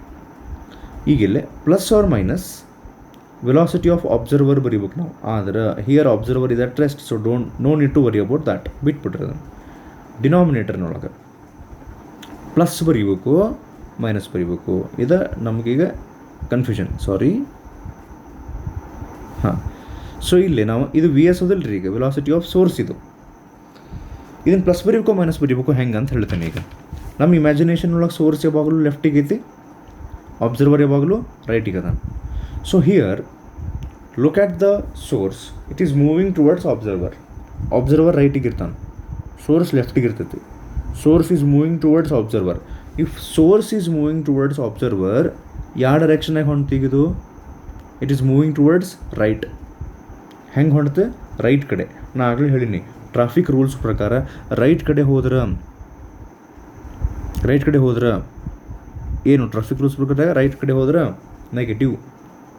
So this is the formula when source is moving towards stationary observer. ಉಳ್ಕಿದ case ನಾ explain ಮಾಡ್ಕೊಂಡು ಹೋದಂಗೆ ಗೊತ್ತಾಗ್ತದೆ ನಿಮ್ಗೆ ಈಗ ಏನು ಹೇಳಕತ್ತೀನಿ ನಾ ಅಂತೇಳಿ. ಸೆಕೆಂಡ್ ಕೇಸ್ ಹೋಗೋಣ ಪಟ್ ಅಂತೇಳಿ. ಸೆಕೆಂಡ್ ಕೇಸ್ ಏನಂದ್ರೆ, ಸೋರ್ಸ್ ಈಸ್ ಮೂವಿಂಗ್, ಸರ್ ಇದಾಗೈತಲ್ಲ, ಇಲ್ಲ, ಅವೇ ಫ್ರಮ್ ಅಬ್ಸರ್ವರ್. ಈಗ ಅವೇ ಫ್ರಮ್ ಸ್ಟೇಷನರಿ ಅಬ್ಸರ್ವರ್. ಮತ್ತು ಸೆಕೆಂಡ್ ಕೇಸ್, ಅಬ್ಸರ್ವರ್ ನಿಂತಾನಲ್ಲೇ, ಇದು ನಮ್ಮ ಸೋರ್ಸು. ಸೊ ನಾವು the source is moving away from the observer. It has some velocity, source has some velocity. ಇವ ಮಕ್ಕೊಂಡನಲ್ಲೇ ಅಂದರೆ ರೆಸ್ಟ್ನೊಳಗದ. ಸೊ ಅಪರೆಂಟ್ ಫ್ರೀಕ್ವೆನ್ಸಿ ಫಾರ್ಮುಲಾ ಈಗ ಏನಾಗ್ತೈತಿ? Nu dash is equals to true frequency, velocity of sound. ಈಗ ಮತ್ತು plus or minus ನ್ಯೂಮರೇಟರ್ನಾಗ ಏನಾರ ಬರೆಯೋ ಅವಶ್ಯಕತೆ ಐತನ? ಇಲ್ಲ, ಯಾಕಂದ್ರೆ ಅಬ್ಸರ್ವರ್ ಇಸ್ ಅಟ್ ರೆಸ್ಟ್. ಈಗ ನಾವು the source is moving away from the observer. ಅಂದರೆ ಸೋರ್ಸ್ ನಮ್ಮದು ಇಮ್ಯಾಜಿನೇಷನ್ ಒಳಗೆ ನಾವು ನೋಡ್ಕೊಂಡಿವಿ, ಇದು ಲೆಫ್ಟಿಗೆ ಐತಿ, ಇದು ರೈಟಿಗೆ ಐತಿ. Source is moving away from observer. ಅಂದರೆ ಅಬ್ಸರ್ವರ್ ರೈಟಿಗೆ ಅದಾನ, ಸೋರ್ಸ್ ಈಸ್ ಮೂವಿಂಗ್ ಅವನಿಂದ ದೂರ, ಅವೇ ಅಂದರೆ source is moving towards left. Traffic rules ಪ್ರಕಾರ ಲೆಫ್ಟಿಗೆ ಹೊಂಟ್ರೆ ಚಲೋ ಆತು, ಪಾಸಿಟಿವ್ ವಿ ಎಸ್. ಲಾಸ್ಟ್ ಕೇಸ್ನೊಳಗೆ ನಾವು ವಿ ಮೈನಸ್ ವಿ ಎಸ್ ಬರ್ದಿದ್ವಿ ಇಲ್ಲ, ಈಗ ವಿ ಪ್ಲಸ್ ವಿ ಎಸ್ ಆಯ್ತು. Third case. ಇವು ಕೇಸಸ್ ನೀವು ಡಿಸ್ಕಸ್ ಮಾಡ್ಕೊತ ಹೋದ್ರೆ, ಇಲ್ಲಿ ಕೇಳ್ಕೊತ ಹೋದ್ರೆ ನಿಮ್ಗೆ ಈಸಿಲಿ ಗೊತ್ತಾಗ್ತದೆ ನಾ ಏನು ಹೇಳಾಗತ್ತೀನಿ ಅಂತ. ನೆಕ್ಸ್ಟ್ ಕೇಸ್ ಹೆಂಗಂದ್ರೆ, observer is moving towards stationary source. Okay, ಈಗ ಅಬ್ಸರ್ವರ್ ಈಸ್ ಮೂವಿಂಗ್ ಅಂದ್ರೆ ಈ ವೆಲಾಸಿಟಿ ಬರ್ತೈತಿ. ಸೋರ್ಸ್ ವೆಲಾಸಿಟಿ ಏನಾಗ್ತೀಗ ಸ್ಟೇಷ್ನರಿ ಇದ್ದಕ್ಕೆ 0 ಆಗ್ತದೆ.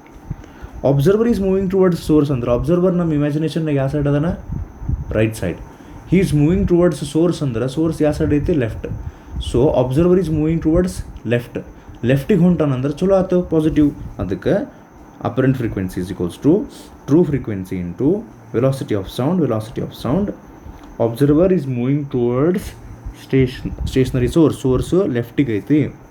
ಸೋರ್ಸ್ ಲೆಫ್ಟಿಗೆ ಐತೆ ಅಂದ್ರೆ ಅಬ್ಸರ್ವರ್ ಲೆಫ್ಟಿಗೆ ಹೊಂಟ್ರೆ ಚಲೋ ಆಯ್ತು, ಪಾಸಿಟಿವ್. ವಿ ಒ ಕೆಳಗೆ ವಿ ಎಸ್ ಬರೋಂಗಿಲ್ಲ.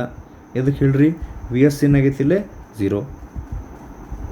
ಗೊತ್ತಾಗ್ತಿಲ್ಲ ರೀ, ಇದು formula v plus v o divide by v. Next, observer is moving towards ಬದಲಿ ಅವೇ ಫ್ರಮ್ ದ ಸೋರ್ಸ್ ಆದರೆ, ಸೋರ್ಸ್ ಮತ್ತು ಸ್ಟೇಷ್ನರಿನ ಇದ್ದರೆ ಇಲ್ಲಿ ಮತ್ತು ವಿ ಎಸ್ ಬರಂಗನೇ ಇಲ್ಲ, ಹೌದಾ? ಆದರೆ observer is moving away from source ಅಂದ್ರೆ ಸೋರ್ಸ್ ಲೆಫ್ಟಿಗೆ ಐತೆ ನಮ್ಮ ಇಮ್ಯಾಜಿನೇಷನ್ನಾಗ, ಅಬ್ಸರ್ವರ್ಲಿಗದನ ರೈಟಿಗೆ. He is moving away from source ಅಂದ್ರೆ ಹೀ ಈಸ್ ಮೂವಿಂಗ್ ಟುವರ್ಡ್ಸ್ ರೈಟಿಗೆ ಹೊಂಟಾನಂದ್ರೆ ರೂಲ್ಸ್ ಪ್ರಕಾರ ರೈಟ್ ಸೈಡ್ ಹೊಂಟ್ರೆ ತಪ್ಪು, ನೆಗೆಟಿವ್. ಅದಕ್ಕೆ ಇಲ್ಲೇ ಆಗಲಿ ಪ್ಲಸ್ ಬರೋದಿಲ್ಲ, ಈಗ ಅದ್ರ ಬದಲಿ ಮೈನಸ್ ಆಗ್ತದೆ. ನೆಕ್ಸ್ಟ್, ಅಬ್ಸರ್ವರ್ ಎಷ್ಟೊಂದು ಅದಾವಲ್ಲ ಸರ್, ಅಲ್ರಿ ಇದು ಜಗ್ ಫಾರ್ಮುಲಾ ಅದಾವ, ಅದನ್ನು ನಾನು ಸಿಂಪಲ್ ಟ್ರಿಕ್ ಮಾಡಿ ಹೇಳಾಗತ್ತೀನಿ. Observer and source moving towards each other. Observer and source both are moving towards each other. So ಅವಾಗೇನಾಗ್ತೈತಿ, ಸೊ ಈಗ ಅಬ್ಸರ್ವರ್ ಸೋರ್ಸ್ ಇಬ್ಬರು ಒಬ್ರಿಗೊಬ್ರು ಹತ್ತಿರ ಬರಾಕತ್ತಾರ ಅಂತ ತಿಳ್ಕೊರಿ. ಸೋರ್ಸ್ ಯಾಕಡೆ ಐತಿ ನಮ್ಮ ಇಮ್ಯಾಜಿನೇಷನ್ನಾಗ, ಲೆಫ್ಟ್. Observer right. ಒಬ್ರಿಗೊಬ್ರು ಮೂವಿಂಗ್ ಟುವರ್ಡ್ಸ್ ಈಚ್ ಅದರ್ ಅಂದ್ರೆ ಹಿಂಗೆ ಆತಿಲ್ಲ ರೀ. ಈಗ ಅಂದ್ರೆ ಸೋರ್ಸ್ ತನ್ನ ರೈಟಿಗೆ ಹೊಂಟೈತಿ, ಅಬ್ಸರ್ವರ್ ಲೆಫ್ಟಿಗೆ. ಸೊ ಯಾರು ಲೆಫ್ಟಿಗೆ ಹೊಂಟಿರ್ತಾರಲ್ಲ ಅವ್ರದ್ದು ವೆಲಾಸಿಟಿ ನಾವು ಪಾಸಿಟಿವ್ ತೊಗೋಬೇಕು, ಇನ್ನೊಬ್ರದ್ದು ರೈಟಿಗೆ ಹೊಂಟ್ರಂದ್ರೆ ನೆಗೆಟಿವ್ ತೊಗೋಬೇಕು. ಈಗ ನೋಡ್ರಿ ಅವಾಗೇನಾಗುತ್ತೆ ಗೊತ್ತೇನ್ರಿ, apparent frequency is equals to, ಈಗ ಅಕಸ್ಮಾತ್ ಈ ವಿಡಿಯೋ ನೀವು ನೋಡಾಕತ್ತೀರಿ, ನಿಮ್ಮ ವಿಡಿಯೋ ನೋಡೋಕೆ ಬೇಸರ ಆಗತ್ತೈತಿ ಅಂದ್ರೆ ಮತ್ತು ಮಾಡ್ದವ ನಾನು ಆ್ಯಕ್ಚುಲಿ ಈಗ ರಾತ್ರಿ 1:15 ಆಗೈತಿ ಅಂದ್ರೆ ನಾನೇ ದೊಡ್ಡ ಶಾಣೆ ಅಂತಲ್ಲ. When I am ready to put efforts till the last moment, you should also. Okay, ಇರಲಿ. ಸೊ ಈಗ ಅಪರೆಂಟ್ ಫ್ರೀಕ್ವೆನ್ಸಿ ಈಗ ಏನಾಗ್ತೈತೆ ಹೇಳ್ರಿ, ಮೂವಿಂಗ್ ಟುವರ್ಡ್ಸ್ ಈಚ್ ಅದರ್ ಇದ್ದಾಗ ವೆಲಾಸಿಟಿ ಆಫ್ ಸೌಂಡ್ ಮೇಲೆ, ವೆಲಾಸಿಟಿ ಆಫ್ ಸೌಂಡ್ ಕೆಳಗೆ.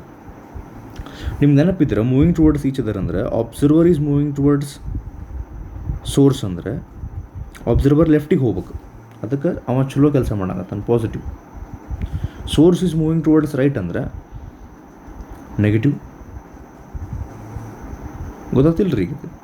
ನೆಕ್ಸ್ಟ್ ಇನ್ನೊಂದು ಎಕ್ಸಾಂಪಲ್ ಹೇಳ್ತೀನಿ, ಇನ್ನೊಂದು 2-3 ಬರ್ತಾವೆ, ಬಟ್ ಸಿಚುವೇಶನ್ ತಕ್ಕಂಗೆ ನೀವೀಗ ಗೊತ್ತಾಗ್ತದೆ ನಿಮ್ಗೆ ಹೆಂಗೆ ಮಾಡ್ಬೇಕಂತೇಳಿ. Both are moving away from each other. ಹಂಗೆ ಮಾಡೋಣ ನೋಡ್ರಿ.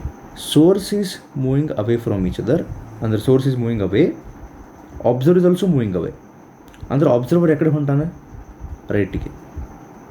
ಸೋರ್ಸ್ ಯಾಕಡೆ ಹೊಂಟೈತಿ, ಲೆಫ್ಟಿಗೆ. ಸೊ ಹಂಗಾರೆ ಸೋರ್ಸದ್ದು ನಾವು ಏನು ತೊಗೋಬೇಕು, ಪಾಸಿಟಿವ್. ಅಬ್ಸರ್ವರ್ ಏನು ತೊಗೋಬೇಕು, ನೆಗೆಟಿವ್. ಇದನ್ನು ಫಾರ್ಮುಲಾ ಬರೆಯೋಕೆ ಹೋಗಿಲ್ಲ, ಈಗ ಗೊತ್ತಾಗ್ತೈತೆ ನಿಮ್ಗೆ.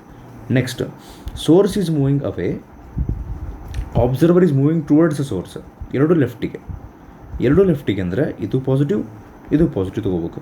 ಅವಾಗ ಫಾರ್ಮುಲಾ ಹಿಂಗಾತು. ನೆಕ್ಸ್ಟ್ ಇದು ಹಿಂಗೆ ಹೊಂಟೈತಿ moving towards, but observer moving away, ಎರಡು ರೈಟ್. ಅವಾಗ ಎರಡು ನೆಗೆಟಿವ್ ಆಗ್ತವೆ. ಎಲ್ಲ ವೆರೈಟಿ ಹೇಳೇಬಿಟ್ಟೆ ನಾ ಈಗ. ಸೊ ಇದ್ರ ಬೇಸಿಸ್ ಮೇಲೆ ಈ ಕ್ವಶನ್ ಸಾಲ್ವ್ ಮಾಡಿರಿ. ಈಗ ನೋಡೋಣ, ಯಾರು ಇದನ್ನು ಕೇಳಿರಿ ಇಲ್ಲಿ ತನಕ, ಈ ವಿಡಿಯೋ ಇಲ್ಲಿ ತನಕ ಬಂದಿರಿ, ಈಗ ಇದನ್ನು ನಾ ಇಷ್ಟು ಎಫರ್ಟ್ ಹಾಕಿದ್ದಕ್ಕೆ, ನೀವು ಇಷ್ಟು ಎಫರ್ಟ್ ಹಾಕಿದ್ದಕ್ಕೆ ಇದನ್ನು ಸಾಲ್ವ್ ಮಾಡಿರಿ. ನಾನು ಎಕ್ಸ್ಪ್ಲೇನ್ ಮಾಡ್ತೀನಿ, ಅದನ್ನು ಸಾಲ್ವ್ ಮಾಡಿ ತೋರಿಸ್ತೀನಿ ಈಗ. ಹೆಂಗೆ ಮಾಡ್ಬೇಕಂತೇಳಿ. ಓಕೆ, ಟ್ರೈ ಮಾಡಿರಿ. ವಿಡಿಯೋ ಪಾಸ್ ಮಾಡಿ ಟ್ರೈ ಮಾಡಿರಿ. ಇಲ್ಲಿ ನಾನು ಒಂದು ಹಿಂಟ್ ಕೊಡ್ತೀನಿ ಬೇಕಾದ್ರೆ ನಿಮ್ಗೆ. ಅವರು ಟ್ರೂ ಫ್ರೀಕ್ವೆನ್ಸಿ ಕೊಟ್ಟಿರ್ತಾರೆ ಅಂತ ಹೇಳಿದ್ನಲ್ಲ, 90 ಹರ್ಟ್ಸ್ ಐತಿ. ಆ್ಯಂಡ್ ಅವರು ಏನಂದ್ರೆ ಸೋರ್ಸ್ ಈಸ್ ಅಪ್ರೋಚಿಂಗ್ ಅಂದ್ರೆ source is moving, stationary observer ಅಂದ್ಬಿಟ್ರೆ ಭಾಳ ಚಲೋ. ಅಂದ್ರೆ ವೆಲಾಸಿಟಿ ಆಫ್ ಅಬ್ಸರ್ವರ್ ಈಸ್ 0 ಅಂದಂಗೆ ಆತ. ಲಾಸ್ಟಿಗೆ ಇಲ್ಲೇ ಆ ಕ್ವಶನ್ ಒಳಗೆ ಅವರು ಸ್ವಲ್ಪ ಪ್ರಿಂಟ್ ಮಿಸ್ಟೇಕ್ ಆಗೈತಿ. ಇಲ್ಲೇ the frequency heard by the observer will be ಇಷ್ಟ ಆಗ್ಬೇಕದು. ರಿಪೀಟ್ ಆಗೈತೆ ಮತ್ತದು frequency heard by observer will be ಅಂತ ರಿಪೀಟ್ ಆಗೈತೆ. So try this one. Video pause ಮಾಡಿ ಟ್ರೈ ಮಾಡಿರಿ. ವ್ಯಾಲ್ಯೂಸ್ ಏನೇನು ಬರ್ಬೇಕಂತ ನಾನು ಹೇಳಿದೆ. ಒಂದು ಸ್ಯಾಂಪಲ್ ಎಕ್ಸಾಂಪಲ್ ಇದೆ. ಈ ಟೈಪ್ ಆಫ್ ಕ್ವಶನ್ ಕೇಳ್ತಾರೆ. ನಾನು ಹೇಳಿದ್ನಲ್ಲ, ಒಮ್ಮೊಮ್ಮೆ ಅಪರೆಂಟ್ ಫ್ರೀಕ್ವೆನ್ಸಿ ಕೇಳ್ತಾರೆ, sometimes difference in the frequency ಕೇಳ್ತಾರೆ. ಅಂದರೆ ನೀವು ಅಪರೆಂಟ್ ಫ್ರೀಕ್ವೆನ್ಸಿ ಕ್ಯಾಲ್ಕುಲೇಟ್ ಮಾಡ್ಕೊಂಡು ಟ್ರೂ ಫ್ರೀಕ್ವೆನ್ಸಿ ಅದ್ರಾಗ ಮೈನಸ್ ಮಾಡ್ಬೇಕಾಗ್ತೈತಿ. ಟ್ರೈ ಮಾಡಿರಿ ಇದನ್ನು. ಓಕೆ, if you have solve this and if you are ready with the answer should be option C 100 hertz. ಹೆಂಗೆ ಅಂತ ಎಕ್ಸ್ಪ್ಲೇನ್ ಮಾಡ್ತೀನಿ ನೋಡಿರಿ. ಟ್ರೂ ಫ್ರೀಕ್ವೆನ್ಸಿ ಎಷ್ಟು ಕೊಟ್ಟಾರ ಅವ್ರೆ? 90 ಹರ್ಟ್ಸ್. ಆಬ್ಸರ್ವರ್ ಸ್ಟೇಷನರಿ ಅಂದಾರಲ್ಲ, ಅದಕ್ಕೆ velocity of observer is 0. And source is moving towards observer ಅಂದರೆ ನಮ್ಮ ಇಮ್ಯಾಜಿನೇಷನ್ನಾಗ source is left, observer is right. Source is moving towards observer ಅಂದರೆ source is moving towards right side ಹೋದ್ರೆ ತಪ್ಪು, ನೆಗೆಟಿವ್. ಅದಕ್ಕೆ ಅದ್ರ ವೆಲಾಸಿಟಿನ ನಾವು ನೆಗೆಟಿವ್ ತೊಗೋಬೇಕಾಗ್ತದೆ. ಓಕೆ, ಡೈರೆಕ್ಟ್ಲಿ ಫಾರ್ಮುಲಾ ಹಚ್ಚೋಣ ಈಗ. Nu dash is equals to nu ಅಂದರೆ true frequency multiplied by velocity of sound ಮೇಲೊಮ್ಮೆ 340, velocity of sound ಕೆಳಗೊಮ್ಮೆ 340. Observer velocity ಇಲ್ಲಿ ಬರೋಂಗಿಲ್ಲ ಪ್ಲಸ್ ಆರ್ ಮೈನಸ್ ಅಂತ ಹೇಳಿ, ಬಟ್ ಇಲ್ಲಿ ಬರ್ತೈತಿ. ನಾ ಈಗ ಹೇಳಿದೆ as source is moving towards observer towards right ಅಂದ್ರೆ ಮೈನಸ್ ತೊಗೋಬೇಕು. ಅದ್ರ ವ್ಯಾಲ್ಯೂ ಅವ್ರು ಎಷ್ಟು ಕೊಟ್ಟಾರ ಗೊತ್ತನ ಅಂದಂಗೆ ಆ ಪಾರ್ಟ್ ನಾನು ನಿಮ್ಗೆ ಹೇಳಲಿಲ್ಲ. ಅವ್ರು ಏನು ಕೊಟ್ಟಾರಂದ್ರೆ velocity of the source is 1/10 of the speed of the sound ಅಂತ ಕೊಟ್ಟಾರ. ಸ್ಪೀಡ್ ಆಫ್ ಸೌಂಡ್ ಎಷ್ಟು? 340. ಅದ್ರ 1/10 ಅಂದರೆ ಡಿವೈಡ್ ಬೈ 10 ಮಾಡಿರಿ ಅಂದರೆ 34, ಹೌದಲ್ಲ ರೀ? ಸೊ ಅದಕ್ಕೆ velocity of the source is 34. Next 90 into ನ್ಯೂಮರೇಟರ್ನಾಗ 340 ಹಂಗೆ ಇರಲಿ. ಡಿನಾಮಿನೇಟರ್ನಾಗ ನಾನು 34 ನಿಯರೆಸ್ಟ್ ಟು 40 ಮಾಡಿಬಿಡ್ತೀನಿ. ಯಾಕೆ ಗೊತ್ತೇನೆ? ಇದನ್ನು 40 ಮಾಡ್ಕೊಂಬಿಟ್ಟಿವಿ ಅಂದ್ರೆ ನಾವು 340 ಮೈನಸ್ 40 ಈಸ್ 300. ಸ್ವಲ್ಪ ನಮಗೆ ಅಪ್ರಾಕ್ಸಿಮೇಷನ್ ಮಾಡ್ಕೊಳ್ಳೋಣ, ಆಮೇಲೆ ನೋಡೋಣ ಅಂತ, ಕ್ಯಾಲ್ಕುಲೇಷನ್ ಮಾಡೋಣ ಅಂತ.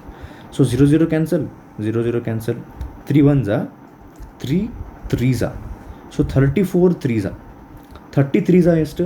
90, 4 3s ಎಷ್ಟು? 12. 90 ಪ್ಲಸ್ 12 ಆನ್ಸರ್ ಈಸ್ 102. ನಾವು ಅಪ್ರಾಕ್ಸಿಮೇಷನ್ ಮಾಡಿದ್ವಲ್ಲ ಅದಕ್ಕೆ 102 ಬಂತು. Actual answer is 100 hertz. So ಇಲ್ಲಿಗೆ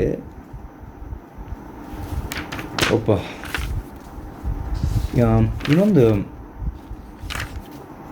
ನಾ ಹಂಗೆ ಹೇಳ್ತೀನಿ, ನೀವು ಲಕ್ಷ ಕೊಡ್ತಿದ್ರಿ ಕೊಡ್ರಿ. ಇನ್ನೊಂದು ಸ್ಪೀಡ್ ಆಫ್ ಸೌಂಡ್ ಅಂತ ಒಂದು ಸಣ್ಣ ಕಾನ್ಸೆಪ್ಟ್ ಬರ್ತೈತಿ ಈ ಚಾಪ್ಟರ್ನಾಗ. ಬೇಕಂದ್ರೆ ಕೇಳ್ರಿ, ಯಾರು ಇದ್ರ ಮುಂದಿಂದ ಕೇಳಂಗಿಲ್ಲಲ್ಲ. ಇಲ್ಲಿಗೆ ಆ್ಯಕ್ಚುಲಿ ಮೆಜಾರಿಟಿ ಎಲ್ಲ ವೆರೈಟಿ ಮುಗೀತು. ಇಲ್ಲಿಗೆ ವೇವ್ಸ್ ಚಾಪ್ಟರ್ ಮುಗೀತು. ಯಾರು ಫಸ್ಟಿಂದ ಇಲ್ಲಿ ತನಕ ಕೇಳಿರಿ, ಥ್ಯಾಂಕ್ಸ್ ಫಾರ್ ದ್ಯಾಟ್. ಅರ್ಧಂಬರ್ಧ ಕೇಳಿರಿ ಅಂದರೆ ಅಟ್ಲೀಸ್ಟ್ ನೀಟ್ ಎಕ್ಸಾಮ್ ನೀವು ಬರೆಯಾಕತ್ತೀರಿ, JEE ಮೇನ್ ಎಕ್ಸಾಮ್ ಬರೆಯಾಕತ್ತೀರಿ ಅಂದರೆ ಅವಾಗ ರಿವಿಷನ್ ಮಾಡಕ್ಕೆ ಬೇಕಾರೆ ಇನ್ನೊಂದು ಸರ್ತಿ ಈ ವಿಡಿಯೋ ನೋಡಿರಿ. ಇನ್ನೊಂದೆರಡು ಸಣ್ಣ ವಿಷಯಗಳನ್ನು ಹೇಳಿ ನಾನು ಈ ವಿಡಿಯೋ ಆ್ಯಕ್ಚುಲಿ ಮುಗಿಸ್ತೀನಿ. ಯಾರು ಈಗ ಸ್ಟಾಪ್ ಮಾಡಾಕತ್ತೀರಿ ಅವ್ರಿಗೆ ಈಗ ಥ್ಯಾಂಕ್ ಯು, ನಮಸ್ಕಾರ. ಓಕೆ, ಮುಂದಿಂದು ಏನಂದ್ರೆ speed of sound in gas ಅಂತ ಒಂದು ಟಾಪಿಕ್ ಬರ್ತೈತಿ. ಏರ್ನೊಳಗೆ ಸೌಂಡ್ ಎಷ್ಟು ಫಾಸ್ಟ್ ಹೋಗ್ತೈತಿ. ಈಗ ಹೇಳಿದ್ನಲ್ಲ ನಾನು 340 ಅಂತ ಹೇಳಿ, ಆ ಡಾಪ್ಲರ್ ಎಫೆಕ್ಟ್ನಾಗ ಯೂಸ್ ಮಾಡಿದ್ವಲ್ಲ. ಇದನ್ನು ಫೈಂಡ್ ಔಟ್ ಮಾಡೋಕ್ಕೆ ಸೈಂಟಿಸ್ಟ್ಸ್ ಟ್ರೈ ಮಾಡಿರ್ತಾರೆ. ಅದ್ರಾಗ ಫಸ್ಟ್ ಸೈಂಟಿಸ್ಟ್ ಬರ್ತಾನೆ ನ್ಯೂಟನ್. ಸೊ ಒಂದು ಫಾರ್ಮುಲಾ ಕೊಡ್ತಾನೆ, speed of sound in air is given by ಅಂತ ಒಂದು ಫಾರ್ಮುಲಾ ಕೊಡ್ತಾನೆ. Pressure of the air divided by density of the air ಅಂತ ನ್ಯೂಟನ್ ಒಂದು ಫಾರ್ಮುಲಾ ಕೊಡ್ತಾನೆ. ಬಟ್ ಇದ್ರ ಎಕ್ಸ್ಪೆರಿಮೆಂಟ್ ವ್ಯಾಲ್ಯೂಸ್ ಮಾಡಿ ನೋಡ್ತಾರೆ, ಅಂದರೆ ಇದನ್ನ ವ್ಯಾಲ್ಯೂಸ್ ಕ್ಯಾಲ್ಕುಲೇಷನ್ ಮಾಡಿ ನೋಡ್ತಾರೆ 280 ಬಂದುಬಿಡ್ತೈತಿ. ಎಕ್ಸ್ಪೆರಿಮೆಂಟಲ್ ವ್ಯಾಲ್ಯೂಸ್ ಇರ್ತಾವೆ 340.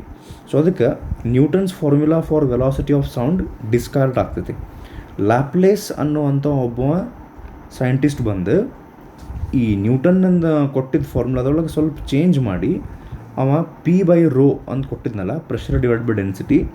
ಬರೀ ಪ್ರೆಷರ್ ಅಷ್ಟೇ ಅಲ್ಲ, ಇಲ್ಲೇ ಒಂದು ಗಾಮಾ ಅಂಥೇಳಿ ರೇಷಿಯೋ ಆಫ್ ಸ್ಪೆಸಿಫಿಕ್ ಹೀಟ್ಸ್ ಅಂತ ಕರೀತಾರೆ ಅದಕ್ಕೆ, ಅದನ್ನು ಆ್ಯಡ್ ಮಾಡಿರಿ ಅಂತ ಹೇಳ್ತಾನೆ ಲ್ಯಾಪ್ಲೇಸ್. ಅವಾಗ ಇದ್ರ ವ್ಯಾಲ್ಯೂ ನಿಯರೆಸ್ಟ್ ಟು 340 ಬರ್ತೈತೆ. So this is the formula to calculate velocity of sound ಅಂತ ಹೇಳ್ತಾರೆ. ರೇಷಿಯೋ ಆಫ್ ಸ್ಪೆಸಿಫಿಕ್ ಹೀಟ್ಸ್ ಅಂದ್ರೆ ಏನು ಗೊತ್ತೇನು?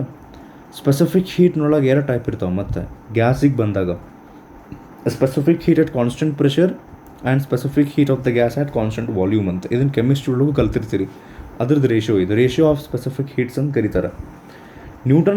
ನ್ಯೂಟನ್ನಂದು ಫಾರ್ಮುಲಾ ಯಾಕೆ ಕ್ಯಾನ್ಸಲ್ ಆತಂದ್ರೆ, ನ್ಯೂಟನ್ ಹೇಳ್ತಾನೆ ಸೌಂಡು ಏರ್ನೊಳಗೆ ಪ್ರೊಪಗೇಟ್ ಆದಾಗ ದ್ಯಾಟ್ ಪ್ರೊಸೆಸ್ ಈಸ್ ಐಸೋಥರ್ಮಲ್ ಅಂತ ಹೇಳಿರ್ತಾನೆ.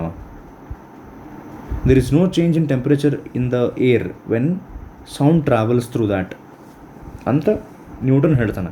ಬಟ್ ಲ್ಯಾಪ್ಲೇಸ್ ಬಂದು ಹೇಳ್ತಾನೆ ಹಂಗಲ್ಲ, when sound travels through air there is change in temperature. So it is a adiabatic process, it happens very fast. So it is adiabatic process. ಅದಕ್ಕೆ ಅವ ಏನು ಮಾಡಿದ, velocity of ಸೌಂಡಿಗೆ Newton ಕೊಟ್ಟಿದ್ದ ಫಾರ್ಮುಲಾ P/ρಕ್ಕೆ ಗಾಮಾ ಒಂದು ಆ್ಯಡ್ ಮಾಡಿ correction ಮಾಡ್ತಾನೆ. ಇನ್ನೊಂದು formula, speed of sound on a stretched ಸ್ಟ್ರಿಂಗ್ನೊಳಗೆ ನೀವು ಸೌಂಡನ್ನು ಪ್ರೊಪಗೇಟ್ ಮಾಡೋಕ್ಕೆ ಬಿಟ್ಟರೆ, ಅಂದರೆ ಇದನ್ನು ಪ್ಲಕ್ ಮಾಡಿಬಿಟ್ರೆ, ಸೊ ಈ ಸೌಂಡ್ ಎಷ್ಟು ಫಾಸ್ಟಾಗಿ ಪ್ರೊಪಗೇಟ್ ಆಗ್ತೈತಿ ಅನ್ನೋದಕ್ಕೆ ಒಂದು ಫಾರ್ಮುಲಾ ಐತಿ. ಇದನ್ನು ಕೇಳ್ತಾರ ಅಂತೇನಿಲ್ಲ.